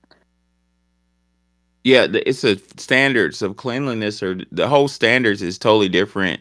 When we went to a hotel in the middle of the jungle, which actually had a dope ass picture, I put the picture in the jumbotron. It's called the Hotel Kiki. It looked dope, but long story short, they only had one towel and one washcloth. And my wife was like, "Hey man, go ask for another washcloth and another towel." I went and asked for another washcloth. That lady was so mad at me. Another towel? What do you mean? What do you mean another towel? Like it was an insult to ask her. Like it was. She was like, "How dare you ask me for another towel?" And they shut like your water and utilities off in the middle of the night. Like you go to the Yep. restroom and go to what you turn the water on to wash your hands. You're like, where the hell is the water? Yep. These are at the Mm-hmm. nice hotels, so it's crazy. I've learned I bring my own towels. I have to bring my own stuff. Like, and then it's funny how they don't even have toilet paper in public places. You got to bring your own toilet paper, which I mean that's just Yes, you do. yeah. I That's had to not how buy we some live. squares. I mean, I'm talking about other places too where um, they'll wait for you to go to the bathroom and you'll think, oh, I'm going to go in the bathroom. And then you go and then they're like, psych, you know, you want to buy some toilet paper? Yeah. And the lady just pops up out Gotcha. of nowhere selling toilet paper. I always get them. I'm like, nope, I got my own. I bust out. I'm like, yep, I got my own. No, thank you. And of course, they try to overcharge. It's crazy. I'm like, we don't live like that at home. But I guess if you're somewhere where it's really poor, one thing that you aren't gonna buy if it's free in every bathroom is toilet paper. no, I think for Yeah. cleanliness, we all need to have them wet wipes. We all gotta have that Yes, that's what flushable I wet bring. toilet paper. Everybody gotta have them. That's like, you don't want to smell nobody nasty ass when you sit next to them. Exactly. Yep. You have to And I take I all one. recommend dew wipes. You do have to bring a backpack worth of stuff when you go to certain places. Exactly. Well, going to certain countries like in West Africa and South America, well, I tell you what it does. What they do for me is make me appreciate America. America really is like bougie as hell. Like we got it good over here. We just don't realize it. I'm gonna put in the jumbotron some food, some West African cuisine. I think Love I Am. I don't know if it was Love I Am. Somebody said, "Man, that fish got an African face," but the Man, picture, y'all the got lady on the slaves over walls here, from. boy. What the Wait till you see the hell? picture. Uh, but yeah, I the want to see lady is it. that's hotel. Yeah, I think it was Love I Am. That fish got an African face. It's in the jumbotron. You click on the fish, you can see the. Hey, Professor, But it look. Yeah, go ahead. I'm gonna tell you, you know who really bougie? Japan really fucking bougie, Who? man. I heard. I haven't been over there yet. I Man, was about to go in you November, but it got you canceled. got to come, man. You got to go over there, man. And, I wouldn't got a place over there. It's fun. You got you, man. That shit, boy. You love that shit, man. You never want to come back here. Put it like that. Really? Really, man. They got these tire homes, like empty houses that they selling. and given to expats Hmm. and shit. So I went and got me one, Wow. and whatever, I heard that they're like, and we have whatever land is ja- back there. It can be like a lot of fucking land in Zen Gardens is yours. So imagine if you have, why? yeah, imagine like if you buy like what they call a compound, and the compound is really fucking big, and that's what I went on and got. That's where all my hard money went to. Imagine if you got a compound and you got at least 30 acres. All that shit is yours because it's really by itself. But why are the Japanese giving land away to They expatriates? ain't got nobody living there. They Yeah, dying off. their population, yeah, their population is dying, and their fertility rate is definitely down. So Wow. yeah, Hey, you got Japanese wife? Because I heard they paying money to Yeah, you can make you some get side some pregnant. money. but I've heard that too. Is that true? it is. But Weird. yeah, Is it true? Is y'all, it So true? you You got is some it black true? You tigers got over a there? Japanese wife, or is it true that that's a thing? That is no, so actually, I don't have. crazy. Actually, I They've don't. been I don't. I just moved over there just because it wasn't. It wasn't for no type of reason at all. But that's what I'm trying to make my way back to now, so I can get the hell away from the United States. they've been trying to get people to go on dates in some of these, not just Japan, but a lot of these Asian countries. The people aren't going on dates. They're like arranging play dates for adults. Get your ass on a date. Make some more Well, people, and they're not doing it. Dr. John Henry Clark talked about that shit, and basically he said, I'm gonna try to get him right. He said that the Japanese were, in order to fight the European, adopted the European philosophy, and in adopting the European philosophy, they lost their fertility because they became more of a warring culture than a loving culture. I Man, just I'm not going on no date. I'm just going to tell you now. My old lady down in the chat right now. I'm sitting up here looking at her. Miss D, you got your hand up. Talk to us. It's funny how y'all just start. Hey, Hi, Professor. Hey, Hey, one day I'm gonna have to start stalking you. why? I'm right here. Oh, it's funny y'all started talking about birth rates because that's what I came up here to tell y'all. Elon Musk just posted that they birth rates is down, and I was waiting to say it, and then y'all started talking about it. He just because they not talking about us, so it got to be them. Say they birth rates been well, down. He just posted Miss it. D, there's a professor named Rupert Sheldrake. He's an English professor, and he's famous because he proved that what do you call it? Telekinesis, telepathy.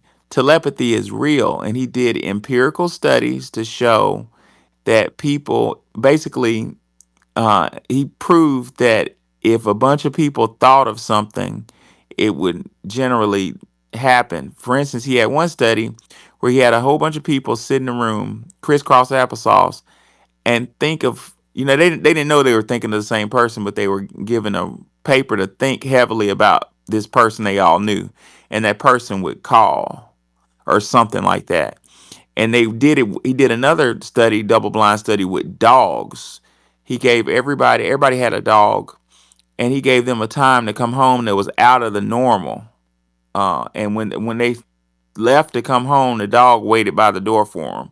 So maybe I'm arguing, maybe that was telekinesis. You came in on the space, and you just were burning to tell us about Japanese birth rates. Reason why I say that is because we didn't plan that. That organically happened. I was talking about Africa. I was talking about Kiki's Hotel, and Japan just kind of said zoop. It came into the conversation. Maybe you put it in here telepathically. Yeah, I've been at the bottom a long time listening at y'all, and then I just started strolling, and then I saw him post it, and so I hit the thing to come up, and then as I'm waiting, I hear y'all start talking about. I said, "Wow, that's funny."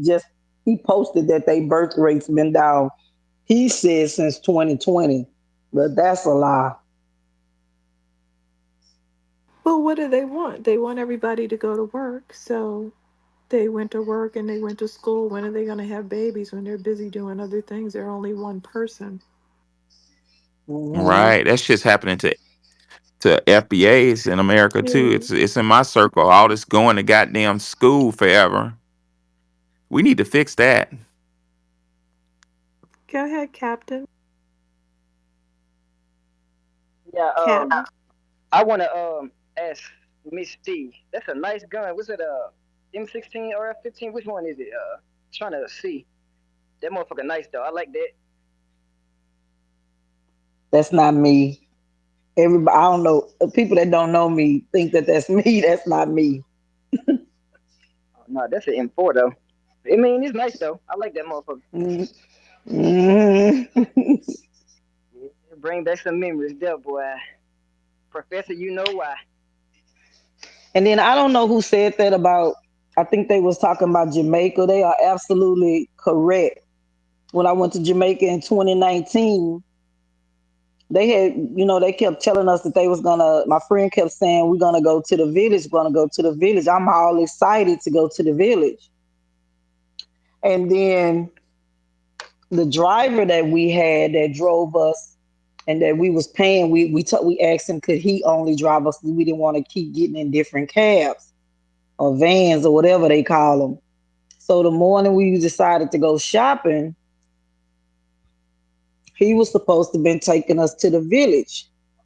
He took us right across the street from the resort. I had never been to Jamaica, so I didn't know. I'm thinking I don't know. I don't think I thought it was a village, but I just didn't know. We could have walked across there. He drove us directly across the street. When we walked in there and I seen that rag head, I immediately just went off. I said, "Why would we ask you to take us to the village to go spend money with the people, and you take us over here to an Arab? And what are they even doing here? They done set the shop up right across the street from the hotel, where you don't even have to go to the village and spend with the people. Oh no, I'm gonna take y'all. I'm gonna take y'all. I just thought y'all would probably want to go to this one first. I was like, why? Why did you think that? I was so mad. I said, why would you think that? I said, I'm not spending one dime in here. So when me and one of the girls, we went outside, I said, they got to be paying him to bring the tourists directly to them, because that's his own people. Why would he do that?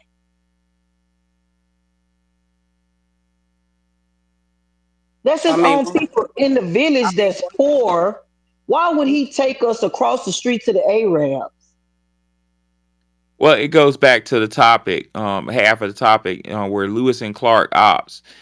It relates to that because in our neighborhoods, we have these different ethnicities selling us goods that don't even give a flying fuck about the neighborhood. We need to find a way to get their ass up out the neighborhood. We shouldn't have a Korean beauty shop, supply shop that's not supporting our cheerleading teams at the local high school. You know what I'm saying? They better prove that they are down with our neighborhoods or they fucking gotta go. And real talk, that's on us. Cause we're crazy to let these people come in our goddamn neighborhood selling us shit and then have disdain for us. That's on us. it's one thing to just say like you can get this loan and then you can go and create this business and not provide anything to the community, right? But it's another thing to like simply just not to just complain and not do nothing. I think that's been the biggest thing that's been like really depressing. It's just to see everybody have all these great ideas, but going back to like the health codes, like they're nasty. Like we could like the health codes is one, and then somebody was suggesting crackheads. Like I know a crackhead named Michelle, man, she'll do just about anything for $5. So like we all know those people. I mean, especially if you from where you. I mean, everybody know a crackhead. Um, that I'm sorry. I mean, but it's just a lot of people get upset because they don't want to offend massa. And I think that's been the biggest issue. It's just like everybody's like, yeah, yeah, yeah, yeah. But then when the time come down to it, like that that guy is selling out his people because he want to eat. He wants money. And so they keep us like this because at the end of the day, the check we everybody get a check from a white man for the most part. So we all depend on that. What guy? You talking about the guy that I was talking about, the driver? Right. Yeah, yeah, yeah. Like he's selling out Well, his people because we paying him to drive us to the village. I'm for sure that the Arabs are paying him money to bring the tourists there instead of yeah. taking them to the little village where the poor people at. Yeah, well, say the YouTuber that I was watching that was doing this documentary, he knew of the little trick play, and so when as soon as they started, deviating, he was like, no, no, no, I don't, nope, take me to where I want to go. Like I already know what you're trying to do, and so basically, Yeah, but if you don't know, then you don't know. yeah, it's common sense when you walk in the door and you see these Arabs behind the counter. You done already said take me to the village. I mean, it wasn't even rocket science. That's why I went straight to him and I charged him up and I went outside.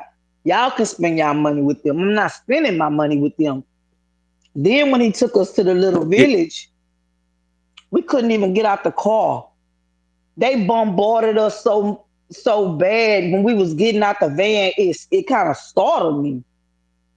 They wouldn't even let us get. I mean, they was just like on us like flies until the point two of them started fighting, and then that's when I got on both of them. I say this is ridiculous. We here to spend money with most of you all in the. We're gonna do the front and do the side, but if you're gonna fight, I'm not going in your shop. So we walked off. I say don't spend no money with them. So we walked off, and we found a old Jamaican lady sitting on the ground weaving a fan, and that's who we spent our money with because she was the only one that didn't bum rushes. But then, like we said, she probably did it in her younger days. She too old to do it now. But that's who Yeah. we spent our money with because I thought that was ridiculous. They was fighting the lady and scratched the other lady arm, trying to because the lady was guiding me in her shop by my hand, and the lady grabbed her and scratched her arm up. I thought that was ridiculous, but I'm not in their shoes. It just made me mad. yeah. I think Miss D, in conclusion, has come up with the solution. Our sister Wani said it numerous times. We don't need no we don't need a dramatic solution to getting these folks up out our neighborhood. The solution is very simple. Stop paying them. Go on Amazon and buy some shit. Now I know that Amazon is not foundationally black American, but we need to do some type. That is a good tactic to freeze these motherfuckers out of Yes. our neighborhood. Stop supporting them. They have a disproportionate amount of black managers. So, therefore, if I can't find something from a black person selling it, I have no problem going to Amazon. Make sure, that it's not a third party. Same here. True Station. Yeah, I was just saying that as far as like Jamaica or when you go to visit these places, how aggressive they can be and with the selling. And I don't know whether you experienced that, Professor, like in Ghana as well. Like, Oh yeah, yeah. like how desperate they are. Like even just riding or driving, like they'll run up to the vehicle you're in and they'll try to sell you whatever they can sell you. And it's desperation. It's like they, whatever they are able to sell, that's what they get. So that desperation, especially in Jamaica, because they tell people don't leave the resort or don't go here or there, only go to these touristy spots. So it's like when they see you, it's like there's they're just like desperate to get you to buy something from them, because I mean they don't, the tourists, they don't get as many tourist opportunities as some of those bigger That's Arab because owned they shop. done built a perimeter of the Arabs Yep, around all the tourist hotels. So that's heading it off at the pass. You don't even get to go to the village because now, like me, we just saw all the white people walking across the street to right. spend with the Arabs and not going in the village. And They didn't that's they like didn't they didn't cornered that market right there. Yeah, and That's that's an crazy. example of how the trickle down economics doesn't work. They're like, oh, you're going on a vacation, the money will trickle down to the poor people. But a lot of times the money doesn't leave the resort or barely makes it outside the resort. So they have completely closed those common people or those just, the actual Jamaicans or especially the black Jamaicans have closed them off from getting that tourist money. So, you have to really put in the effort. Now, I was able to go places and spend with the right people because I do know some Jamaicans. Because you do have to be careful because, it makes you uncomfortable to pull your money out when people are being that aggressive. But, yeah, I completely get it. Um, Yeah, and for me to be in the high end hotel gift shop for this lady almost jumped over the counter and bit my whole head off when I set my phone on the counter about don't set my phone down. And I'm looking around like I'm in the gift shop of the hotel. Like, what do you mean? you She's never like, know. no, promise me. The while you're here, do not sit your phone down anywhere. Don't sit it down anywhere. I was like, wow.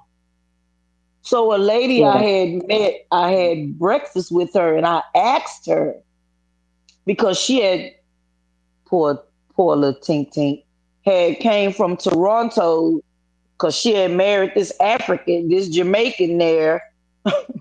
Oh, that's a whole nother story, Lord. Anyway, I asked her why the lady reacted the way she reacted about me setting my phone down in the gift shop, and then she told me uh, that phones they can't really get phones or can't get really good phones, so that phones are like gold to them. They they steal them from you. Yeah, I they was had those like, old phones. Like their phones will be oh older, Lord, have mercy. several generations older. So you got to be careful with that. But Professor, like in Ghana, there was this Mm-hmm. lady. She had a baby on her back. She was carrying all this stuff, and I wanted to buy something from her, and but she didn't, of course, have any change. So I just gave her. Like I just said, you know what? I'll just buy it from you and just give you the money. And she like fell on her knees and started crying. Like That happened to me yeah. too. Yeah, I gave somebody 50 CDs and she was bless you, thank you, God, thank you, bless you.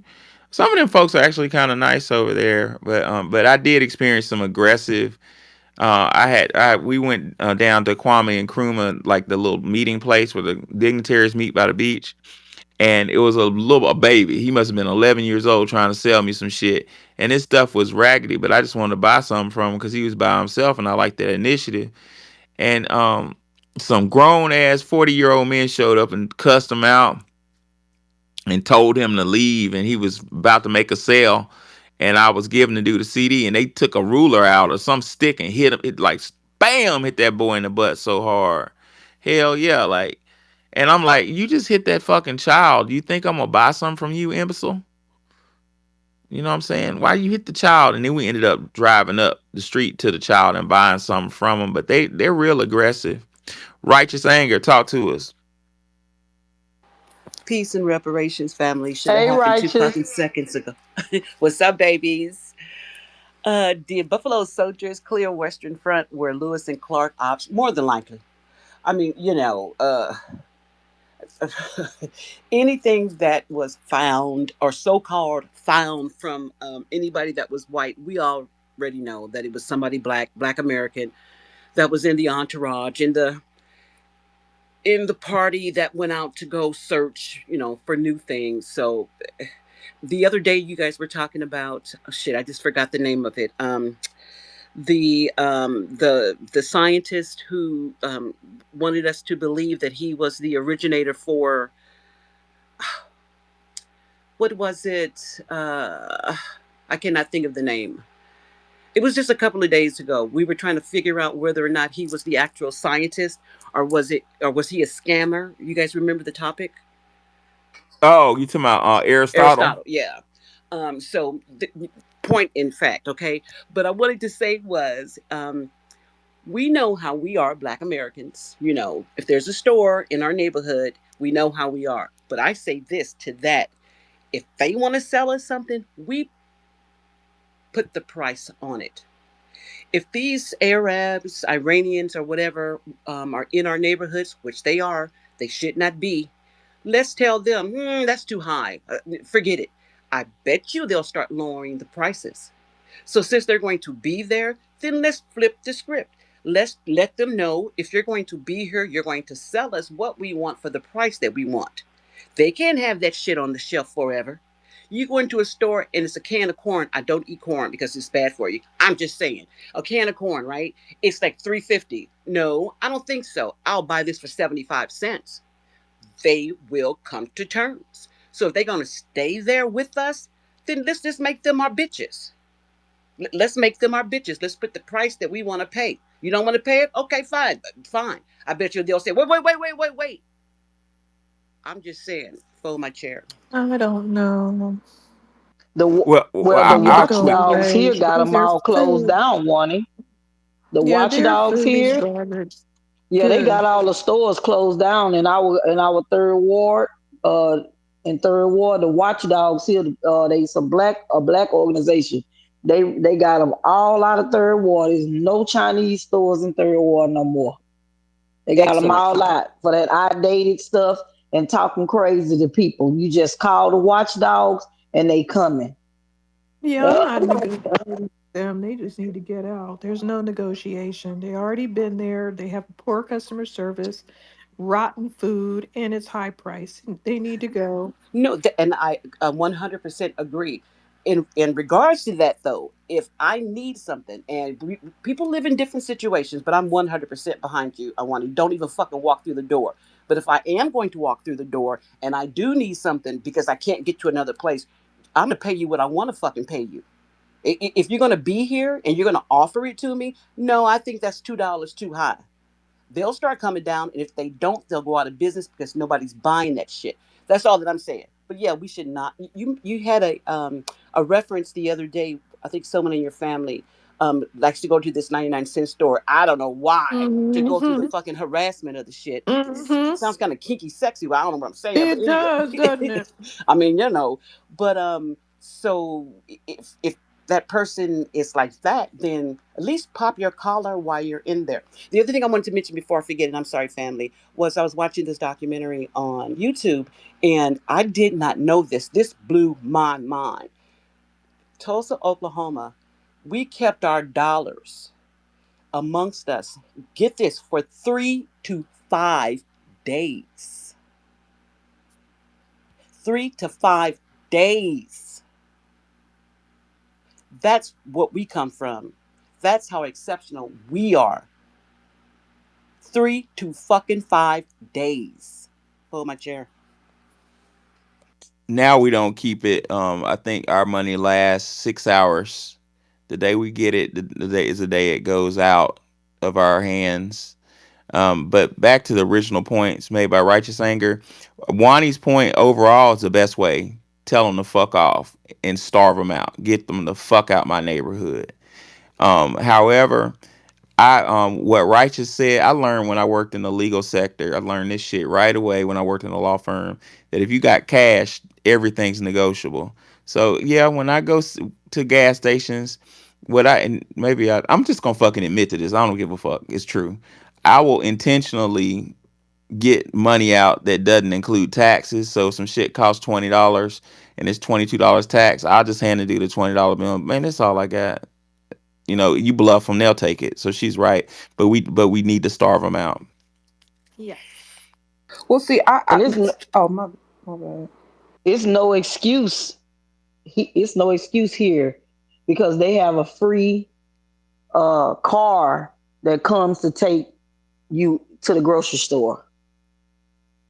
So it is no excuse to go to the corner stores. Well, like I say, they ran all the Chinese stores, all of them gone. But there's no need to go into those little gas stations, those big gas stations, because if you need to go to the grocery store, all you have to do is just call this number. It's this little funny looking taxi thing. I would never get in it because it looked like it's if it turn a corner, it's gonna be on its back. It's this little slim, little funny looking thing. Oh my God! I said, oh my God, they not scared to ride in there, and then they got the youngsters driving the elderly people, and they be swinging in the parking lot. I was like, Lord, but yes, you call that number, and they'll pick you up, or you set up what day you want to go to the grocery store. I don't know if it's all over Houston, but I know it's in the third ward area because I've seen it at HEB all the time. So they nobody have an excuse to be going to those stores at all. You're absolutely right. Well, when we talk about change, from a metaphysical level, change starts on a molecular level first. Everything starts small, as above, so below, as within, so without. So I'm very optimistic, ladies and gentlemen. If y'all think back, fuck, if I think back 4 years, I don't remember us having any of these type of conversations. I don't remember this. I don't remember, you know, any of the get the fuck out of our neighborhood conversations. And I lived in Memphis. Like I live in Atlanta now, but Memphis, those you don't know, is a foundational Black American jurisdiction full of black. Well, it used to be full of black stores and stuff. But the Arabs and stuff have stuff like stores all in our neighborhoods. And I don't remember that sentiment, but for the last 2 years at least, maybe two and a half, I'm hearing this conversation, this delineation. Let's come amongst each other. Let's get away. So I'm saying it's starting real small, and I think we're going to get to our result. What I would like to see is like back in the '90s. I remember in the '90s when I used to go see my grandmother in Washington D.C. On Benning Road, there was a little strip in the hood that had a black lawyer, black dentist, had a black soul food restaurant, and a barbershop. I want to see that again. Before I die. And then Just come to Houston, you will. I Come keep to Houston, hearing you'll see it all. I love Houston, by the way. All you got to do is come to Houston, you're going to see all of that. I keep hearing Okay. that these Arab men hit on like black women, and they do, and yet they're still racist. So I want people to understand being hit on. That what is that doesn't mean anything. Yeah, They it's hit just on camels, so that's not a This guy at compliment. my job, I've been letting him do all my extra work because, he ha ha, you know. And it's just one of those things where it's like, but like, I hear you like talk about different things when you're talking to these white people, and you two faced it like a motherfucker. Like, we'll be talking about different things. He be like, yeah, yeah, yeah, these white people. But I'm like, yeah, you can do my work. But no, sir. No, sir. And then he was like, "Oh yeah, my family did. They're all kings and queens or whatever." Um, but I don't know. It's just one of those things where they they they have like, because like I went to OSU, and so this Palestinian girl that I know tried to do the spoken word at like the Muslim night or whatever, and she basically tried to like tried to talk about the anti-blackness. It was so bad, like you could hear a pin drop. And for like OSU, like they spend like they give their student organizations like millions of dollars and whatnot. So like this is a big thing. This is where a lot of people's family fly in from all over the world just for this event night. Man, her family didn't even want to talk to her. Her friends didn't talk to her. Like it was just really, really terrible. So I stopped And going. I stopped going what's to a lot of their events after what that. is the problem? Are they denying this? They have a whole history and legacy Oh, it's of embarrassing. being It's of shame. being anti-black, and they also have a long history of humping on black people. So I don't get it. Why don't they just leave us alone? They seem to be hyper It focused on us. They can't. That was a it's part of the plan. Because think about it, they had the best PR. They had the best plan. Like think about it, Jewish people they stayed to themselves. They got their own schools. They got their own grocery stores. They got their own everything. Right? They got their own doctors, lawyers, teachers, whatever. Dentists. And so they don't ever have to go out for anything. And then they don't encourage their kids to really talk to us, and they don't encourage their kids to like really communicate with us. Right? Versus these Palestinians came in and they went to the hood, and now they're telling their kids are like telling their kid or our kids and whatnot, oh, this, that, and the third. And so I think what happened was they like, well, let's go ahead with the black people and like co-opt and make them think that we're one of them in a sense and tell them our struggle. And like I think that's what happened. So that's I think they yeah basically. You think that you say the Africans? You say you talking about the Africans? No, the whole Palestinian Jewish conflict thing. So, like, if you think about it, a lot of Palestinians had to leave Palestine, obviously, and a lot of them landed up over here. Um, and I think Michigan is like a Dearborn. It is like Yeah, it's basically Arab all. capita, and so a lot of them in like Chicago area, um, and whatnot too. But a I lot hear of Detroit too. Yeah, and I mean they're here in the Midwest as well. Like it's funny because when I lived in like Youngstown, I say one person's name and they all know each other. Like it's a very small knit community, but it's one of those things where they don't want to talk about it because they know it's shameful and it's like disgusting because it's like you got people, students out here like giving up, putting their lives on the line. Like it's stupid. People out here putting their like I don't know, ru- ruining them their lives, like their mental health, and you all don't even want to like talk about the bullshit that's happening here in America with Black people. Like a lot of people don't know the store owner who called the police on George Floyd was a Palestinian man. Like, I do. well, I mean, we do. And I'm preaching to the and choir, but yeah. two West Africans participated. One of them, they covered him up and he did an interview anyway. They gave him a fake name, but he said he was from West Africa. The other one is known.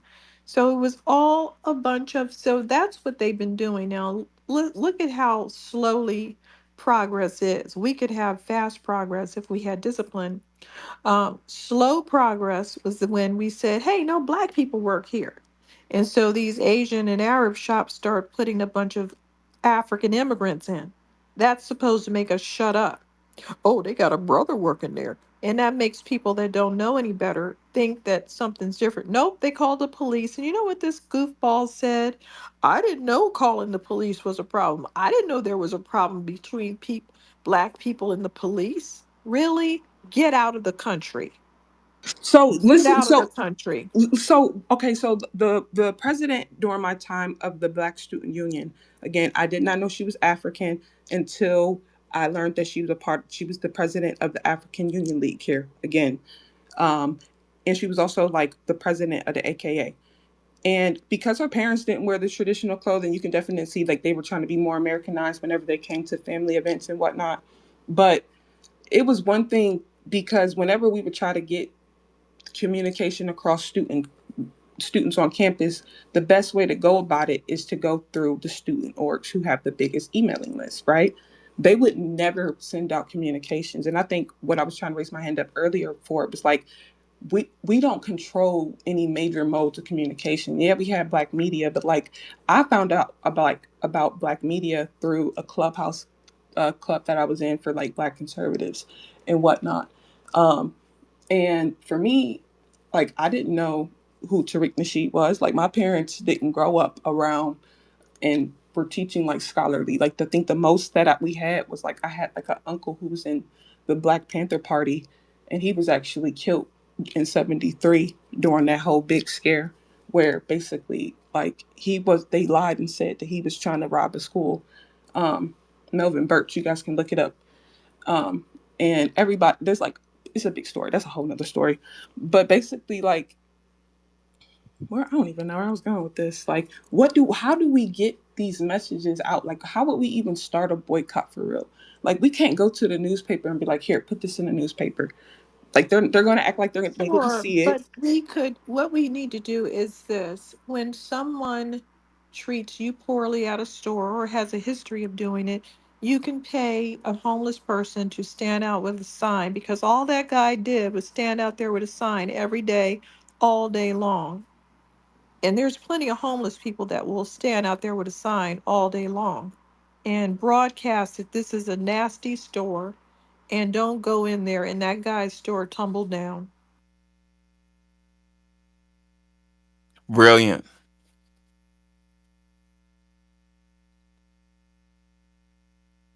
Is somebody talking right now? No. No. Okay, I just making sure. I thought it went quiet. Righteous, did you want to say something earlier? You had your hand up, but it went down. Yeah, I hate leaving my hand up, especially when people are cooking. So whenever I take my hand down, it's not because I'm like, oh my God. It's just like I don't want my hand up. You know what I mean? It's just kind of like I don't want to rush anyone. But in the, y'all know what I'm saying. In the comments, tops. Okay, that's where 10 of our elders were murdered. Um, See, that store is still standing. And every single time that comes to my memory, I just get pissed the fuck off.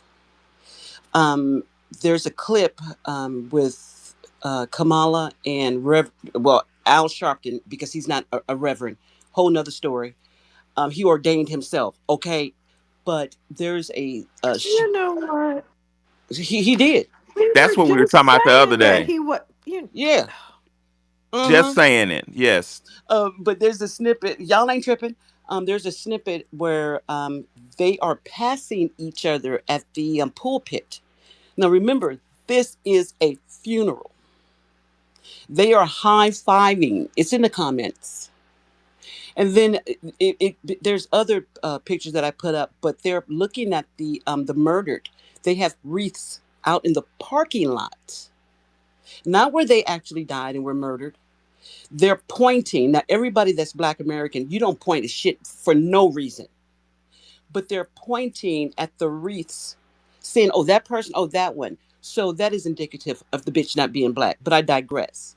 But there is a picture of them high fiving as one is leaving the podium to go sit down. But I bring this up to say this: these people have no respect for us because that store is still fucking standing. You can get avocados 6 for $1 or whatever the hell. I'm making it up because I'm pissed because it's still standing. I don't know why. When I posed the question, it should have been an update. This just in, breaking news: top store burnt to the ground. But when I proposed that, people were saying to me, it's a food desert. Where are the elderly supposed to go? Well, I guess there's 10 less elderly, right? No disrespect intended. What do you mean, where are they supposed to go? Do they want to go to the same establishment that their friends were murdered in? So that was the pushback that How I do they got. even go in there? I wouldn't Girl, even go it in wouldn't be there just on standing. spiritual, It would be, just on spiritual things alone. girl. It's So no, it's too much. For George Floyd, they skipped over the fact that the whole premise was a counterfeit bill. So this store is known to take them. They're so, up on the game. So that was even overlooked. It's like, what the fuck is going on? But I apologize. What I'm saying is this: yes, we need to get these people out of our neighborhood, but then we have the situation where a store, where a mass murder occurred, where it's open from 8 to 5 today. Riddle me fucking that. Fold my chair. Hope I didn't bring anybody down. I'm sorry. Not real talk. No. Appreciate it. Go ahead, Midwest. Hey, hey, hey, I think Chief Station was first. Oh, okay. Go ahead. Yeah, I just wanted to say that um I as far as like these shops and these stores, Wani, you're 100% correct. Just to, like pay a homeless person to hold a sign to not go in those stores because this has been a problem all over the country. I think that the folks that with the Mike Brown situation, they were some sort of Arab. I don't know whether they were Palestinian or what they were, but when they showed the video of him, like he grabbed like so he had some kind of arrangement with someone in that store where they owed him either money or an exchange or something. So he took what they owed him, and then of course they called the police, and then it turned into that mess it turned into. And it's like life is being lost over like the smallest amount of money, like a $20 counterfeit bill, or I think it was a box of cigarillos, which is like the cheapest thing that you Mhm. can smoke, as far as Mike Brown is concerned. Um, so yeah, I mean, I understand the whole situation of what's happening in Gaza, as far as being oppressed people and understanding what apartheid is. But don't be going over there and risking your life or speaking out, losing your job, losing your livelihood, not being able to feed your family, defending people that don't have any respect for you, that will not defend you, that call the police on your people and get them killed over the smallest amount of money. I mean, I thought I heard someone saying earlier that they would, want to get over there, but for what? I don't understand what you would want to go over there for. There, as far as being black people, when it goes down, who do you think they're going to send over there first? Who do you think is going to be on the front line of that mess? And all you're going to be But I think doing. that's job. I think that's his job that he Well, talking about. he's in the military. Oh Yeah. no, I mean, I understand that it's your job, but I would be like, oh, I can't wait. Why? I mean, He's I gung get it. ho. I He's get it. gung ho. Yeah, I get it. I'm like, why would you be gung ho for something like that, especially if you have a I family? don't get it. I don't have that Yeah, Just that's just desire. what like the just like that black man that went over to Ukraine. Talk about some about what these that was the stupid. That was so embarrassing. I was like, why are you taking your goofy old black ass over there for I heard what? he's a woman now. I'm just fucking with y'all. To be Really seen. You talking about shocked Malcolm me. Nance? And then at the same time, you saw like the Oh yeah, African, hell. the African people, how they were stopping them from getting up out of there. Like you saw them on the news, like the African students who were over there in the Ukraine trying to get up out. They like pushing them and getting them away from buses and trains, and you know, and you taking your black ass over there to. It was just that's just ridiculous, and I hate that save them all complex that our people sometimes have. I'm like, if you don't sit your black ass down somewhere, I don't know whose uncle or granddaddy that was, but somebody needed to get him. listen, he But was not invited to And the I think cookout no I more. think I took He away yeah. from what he said. I think I took away the adrenaline when Professor was saying that that the Marines is crazy, and he would want them around if nobody no with nobody else. I think it was Well, more shit, of have it the for Ozone. Have it for our brother Ozone, for the brother that was just murdered by the government, Marcellus Williams. He can have that gung ho. Focus that shit. Well, see, the uncle that I was talking about earlier, he was a vet. He was a vet in the Vietnam War, so he came back and he saw the BS, and yeah, he was on one, right? And unfortunately, he got caught up with the game that we all know, the police, and they did what they did to him. They assassinated him.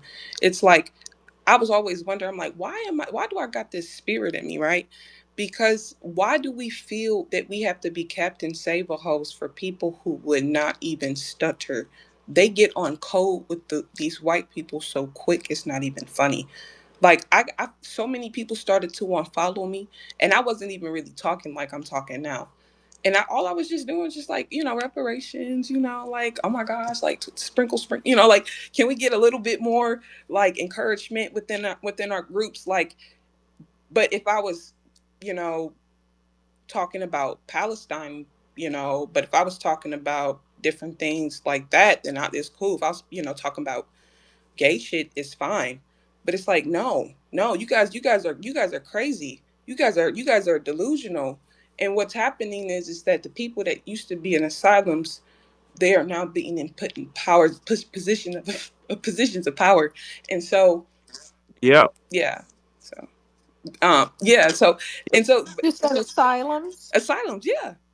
Oh yeah, they are total Well, nuts. Like, think about it. Look Don't at all save these them. teachers. Look at all They these don't want to teachers. be saved. Oh, go ahead. Like, just look at all these teachers who are, predators of children, and like, how did that happen? Like, obviously, it's a societal thing. Um, and so that's why their birth rate is dropping. I saw a tweet the other day. It was like their birth rate is dropping because they don't want each other. They want children, and it's like that is so well, That's fucking what true. I know. That's what I'm trying to figure out what their trouble is. They're weird. what I will say to support what Five said, America My has, name is and Savannah. this My is name is not my. Savannah, by the way. I'm on a Oh, I'm on a I'm on a like a blacklist by the so like I get stalked. So yeah, it's a whole thing. The okay. Jews, they don't like me. Savannah. Okay. Well, five is cool because five is a indicative. I didn't know where you're going with that, but five is indicative of a star. It's 5 points. So I thought you were kind of saying you were a star, Okay, but I'll take that. Savannah. It's 5 points. But anyway, what she was saying is true. The United States of America supports sociopaths. Our most successful business people have sociopathic behavior, no empathy, going for the jugulars. Our most successful attorneys, sociopathic. Even the personalities of our physicians, there's no there's a ideology formulating in America that says the empathy is weakness. It's like the whole Gordon Gecko thing off the movie Wall Street. Greed is good, you know, which is dangerous because if you go back to um, Albert Pike's ideology in the New World Order, he said the last stage that needs to happen before the New World Order is complete is nihilism needs to be introduced into the West. So I'm looking at it from a macro standpoint and seeing a nihilistic view, a nihilistic undercurrent happening in America to where nihilism and sociopathic behavior is being rewarded. Like she said, even amongst teachers, our head scholars have sociopathic qualities. It's not and let me prove it. In the 60s and 70s, um, the most renowned professors, or one of the most renowned professors, he's still alive, was Noam Chomsky. Chomsky is probably 99 or something. Y'all can look it up. He's in his He 90s. passed away. But Chomsky, no, he Yes, he didn't. did, and actually not too long ago. Like this No. actually like maybe like if not this past month, last month. Yep. Oh, I hate to hear that. Well, Noam was in his 40s, late 40s during the Vietnam War, and he would walk out of MIT where he professed with students and protest in the street, and they would fucking arrest him. That's what teachers used to do.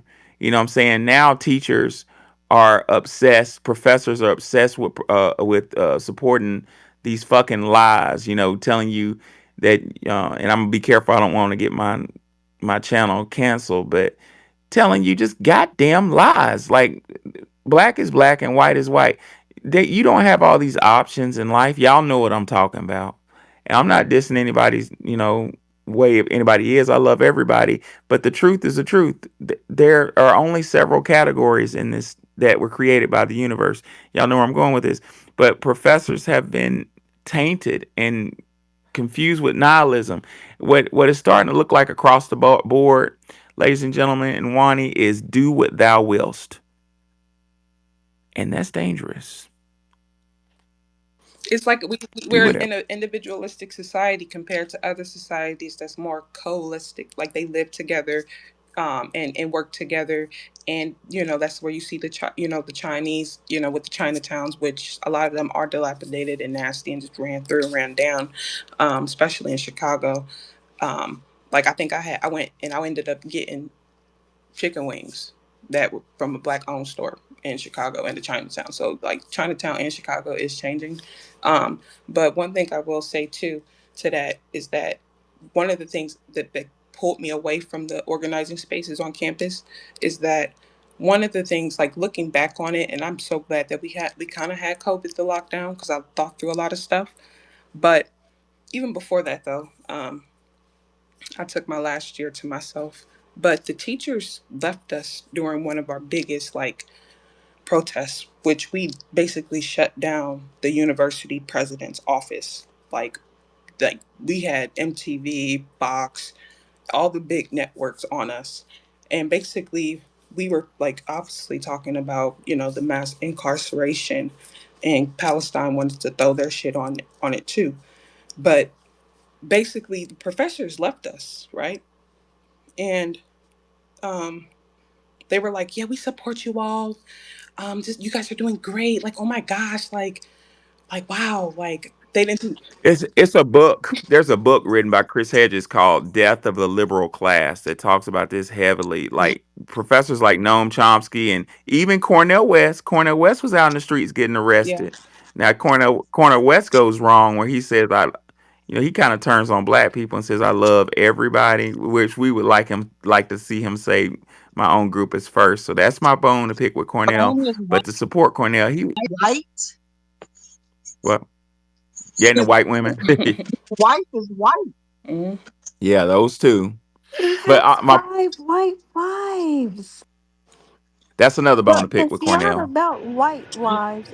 It's not about having a white wife. It's about having five wives of any background and five white wives. What is that? Yeah, marriage is hard as fuck. Trust me. But if you couldn't make five marriages work, you don't really need to be in a running. Well, But let me but leave that one Oh, alone. thing, Yeah. what? but Professor, I just Wow. want to wrap it up and say Wow. just like one of the things that I noticed is that they started to like fire, quote unquote, and encourage the black professors to leave, and like there are barely any black professors here, and if they are, they're like African, so they're not like you know. And so Right. one of the biggest things too with that is that I noticed one professor in particular, he's been here for a long time, right? But he's quote unquote tenured. And one of the things I know about OSU is that they're very petty. And one thing that I thought was really interesting with him is that anytime he goes for a grant, research, anything, he gets it.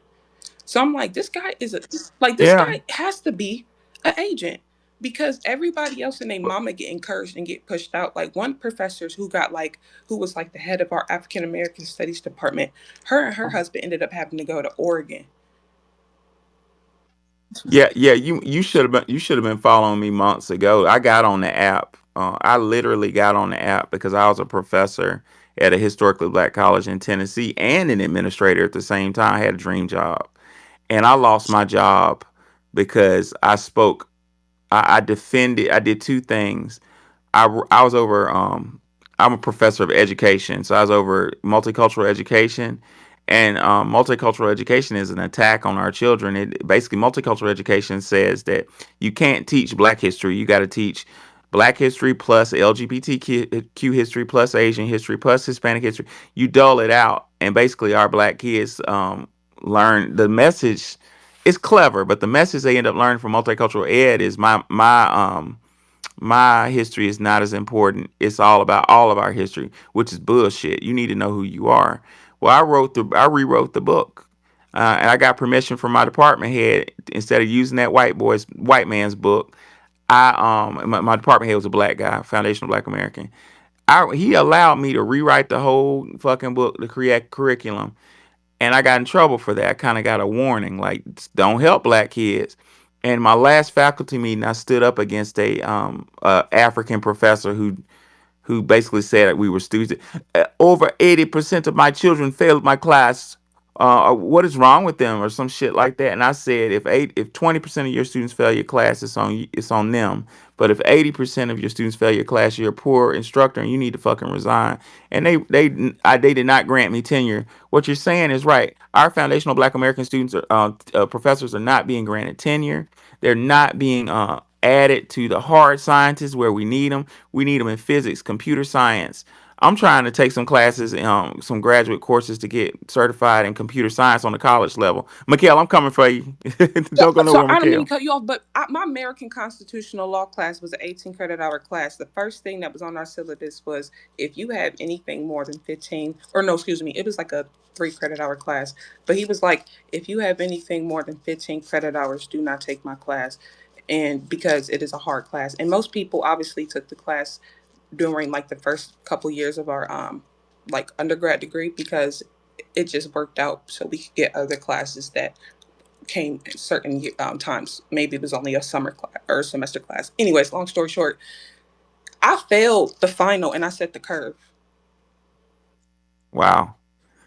We're gonna spin back around to that. Let's see what Brother Mikhail has to offer. Come on with it, Mikhail. Greetings, great ones, the great professor, the great Wani, and the great black ones of the black ones. I just wanted to interject uh, Sister number 5 said Noam Chomsky is no longer alive.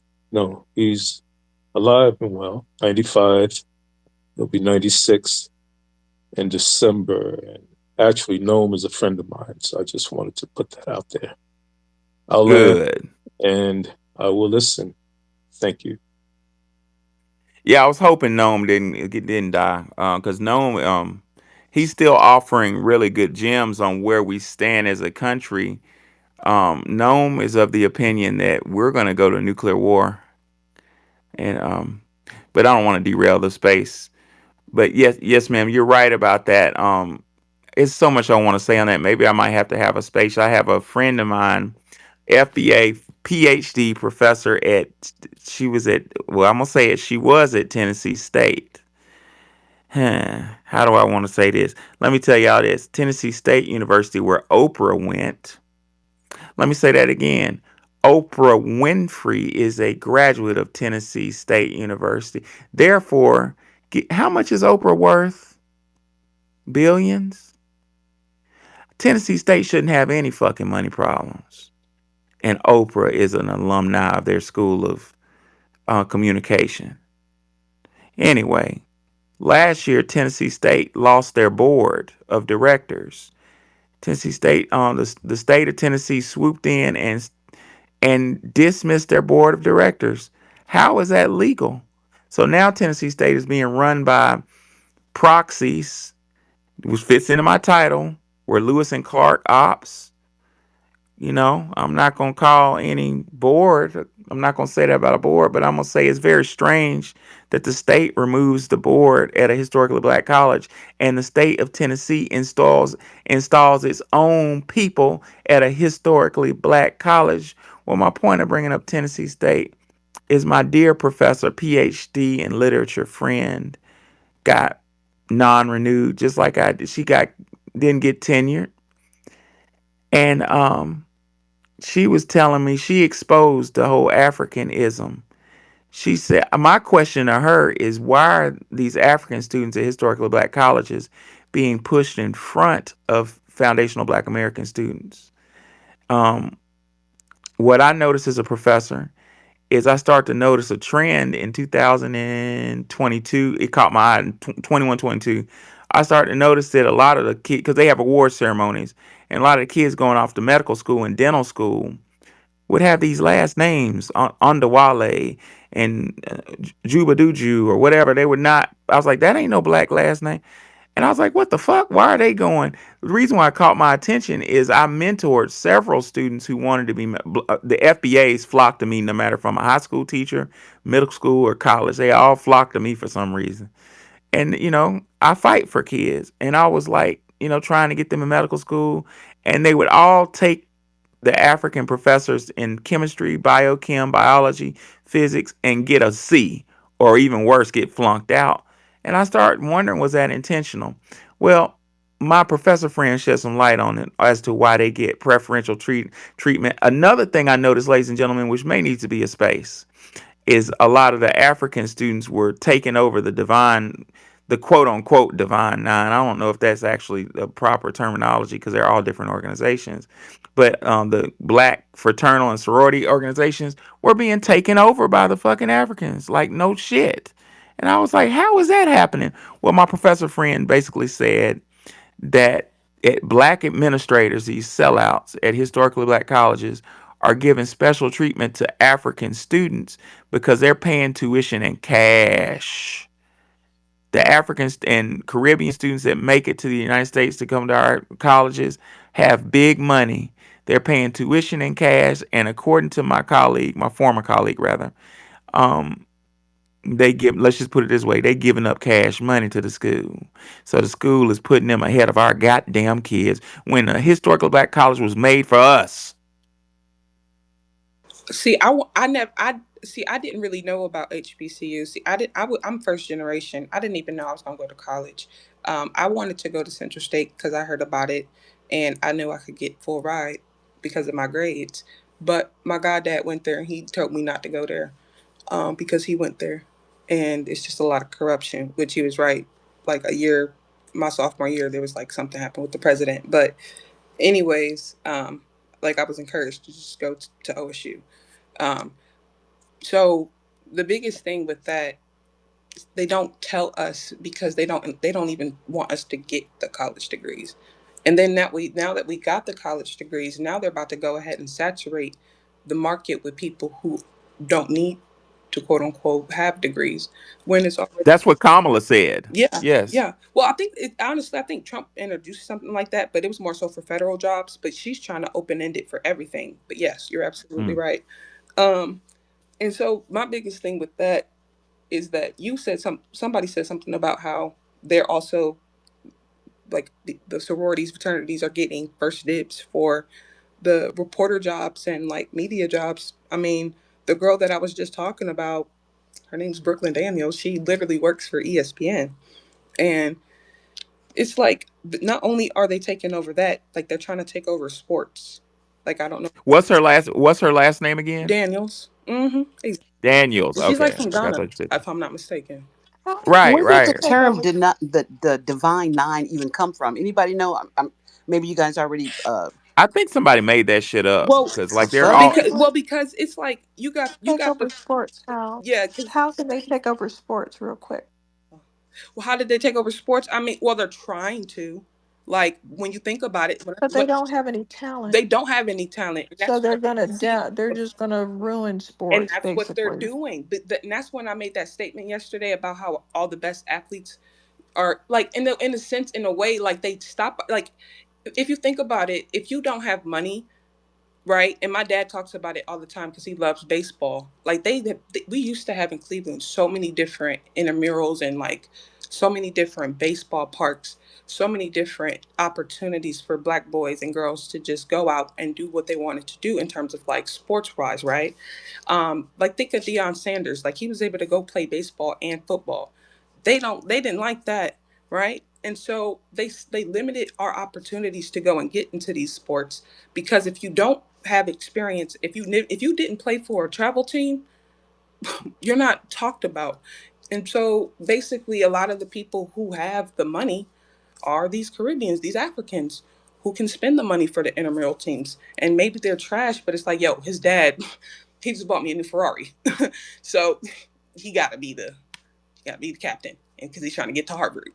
So like that's basically what's happening. So it's like they're our boys aren't given the opportunity, and like unfortunately, like I had some classes with football players, and I had to do a peer review for one of the boys. He was from Bautista, Georgia.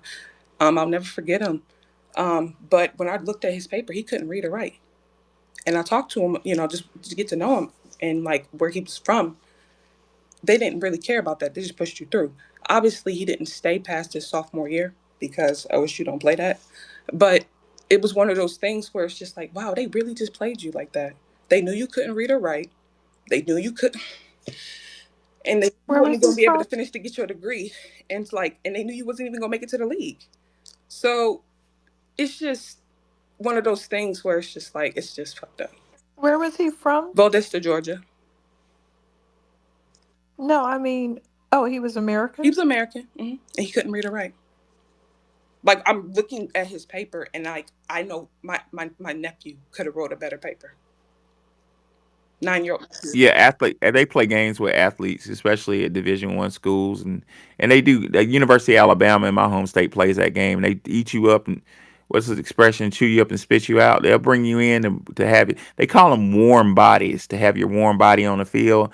And if you're not exceptional, they'll get rid of your ass. They even got like remedial courses to put you in. It's a money grab, but my concerns with historically black colleges, And what concerns me is my professor friend said that these Caribbeans and these African, and I know it for a fact because I frequent Ghana, and as I've said before several times in Ghana, last time I went with about six, seven professors, a school teacher, and a couple physicians, and we were in the middle of the jungle with the tree people, like an indigenous group called the Tree, and they were saying we want to come to America to study, and some of them got accepted to historically black colleges, and they were like they couldn't get their we were like, man, we gonna fight to get you over here, but they were like, no, they wouldn't grant them a visa.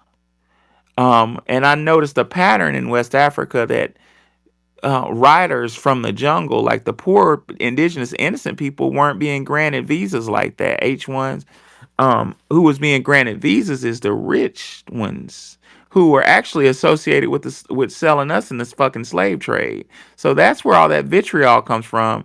Is the people who make it over here are people who had vitriol in the first place. But back to the original point, it blew my fucking mind to find out that they are giving African and diasporic children at historically black colleges um preferential treatment because they writing a goddamn check for tuition. Why is that important?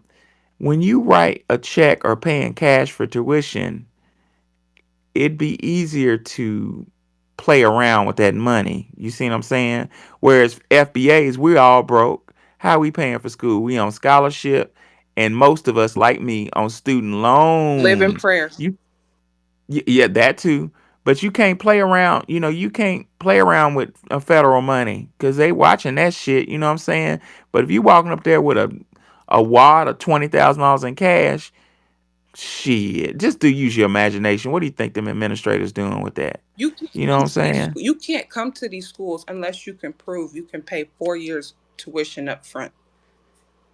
I bet. You can't. And see, and the sad part about it is that, like you said, the writers, the ones who would actually be on code with us, they can't come here. And like Nope. they cherry pick the ones that they allow to come. So that's why I question the migrants that they are allowing to push through. Like, is this some type of UN type, some type of crazy? Like are these you know? And I live around nothing but um migrants because Columbus is a quote unquote sanctuary city, right? And Wow. so it's one of those things, and like they're killing Black Americans like every other day. Like two Ethiopian brothers killed a Black American mother in a car Jeez. last month, and then just a week ago, they just killed a Black American boy rapper who's known for the remix for one of the kid songs or whatever. And it's just one of those things where it's like they want to become like our young boys, like they're not interested in the Bloods and the Crips. It's these Caribbeans. Is it They want Baby to carry Shark? on. Is Yeah, it the baby Baby shark. Shark? Yes, I Yes, read that. Yes. yes. That was here in Columbus. So they want to be the Bloods and the Crips. They want to be on the lean. Like they want to continue on that culture.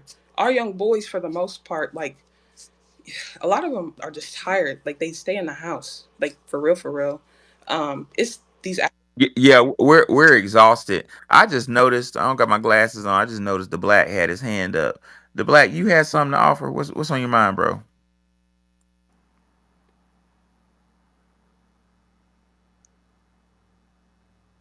Can you hear me?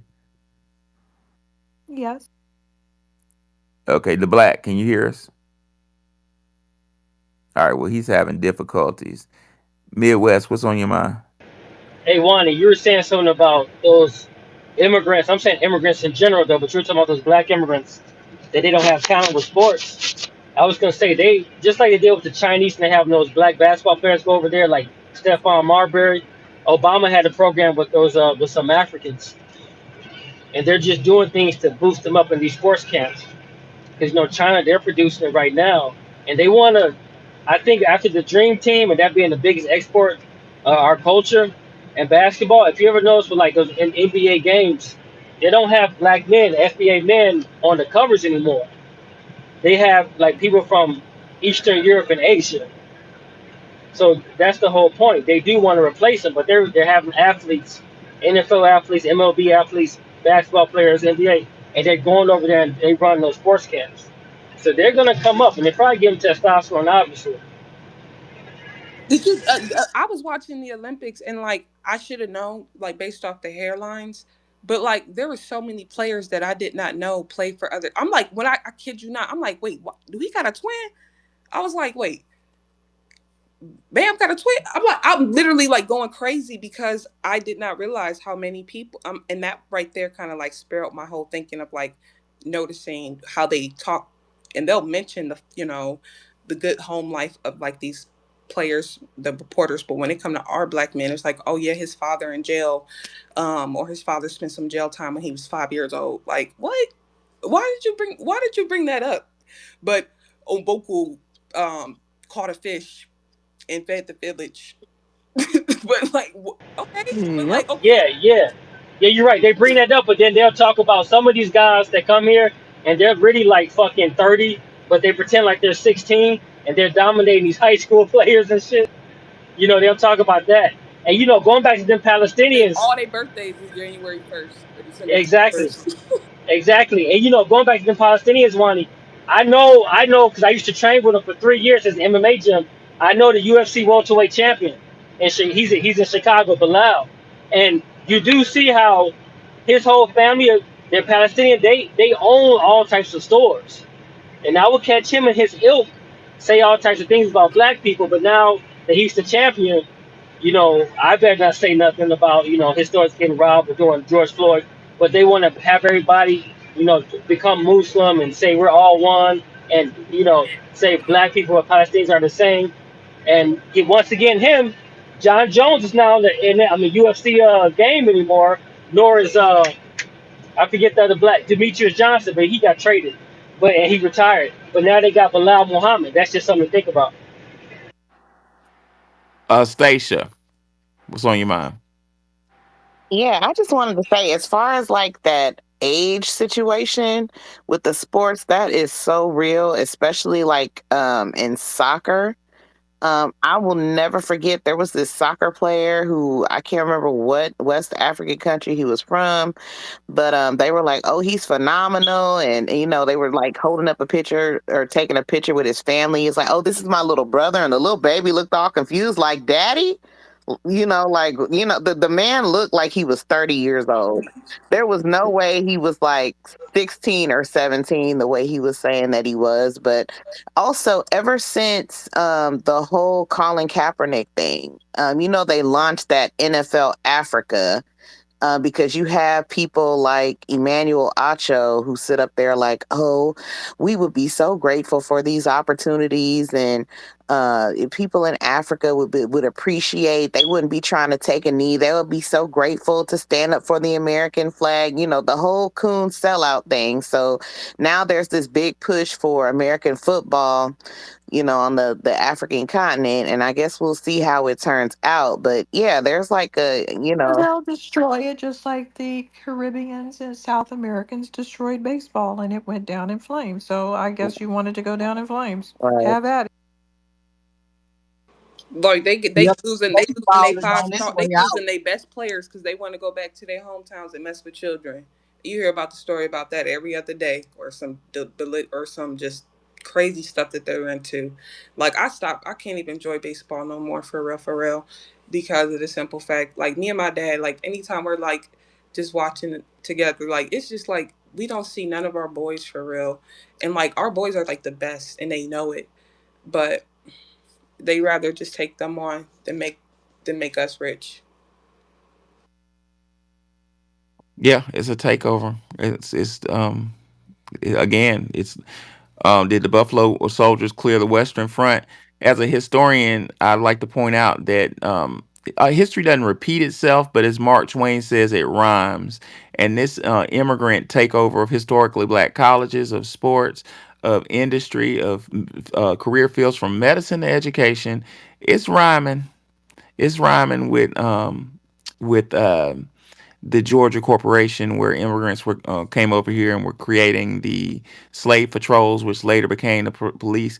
If you remember, ladies and gentlemen, the police force was dominated, and it shit is dominated in 2024 by Irish and Italians and certain especially Irish up north in the Massachusetts area. That goes back to the slave patrols, which were sent here as immigrants from Captain Oglethorpe in England. So I'm seeing that happen again. It's repeating again. And remember that immigration was always in diametric opposition to the foundational Black American. It's meant to displace us. Never forget it. That's history. Wells, and you're trying to come up, and I don't know what's going on. I'm gonna try to bring you up again. Wells was trying to speak. I think the space may be acting up. Oh, go ahead, Captain. While I'll try to bring Wells back up.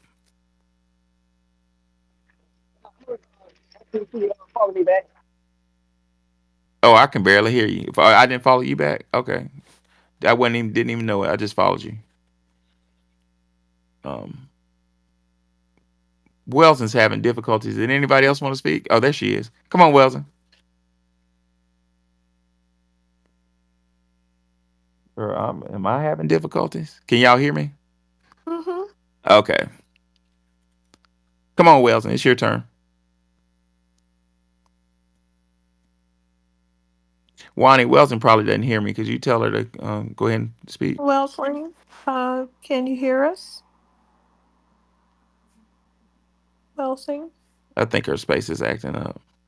Uh-oh. I'm gonna give Welton last words when she comes up. I'm not gonna lie, it took me like a couple seconds to hear you all when I got on. Yeah, it's been acting funny all night.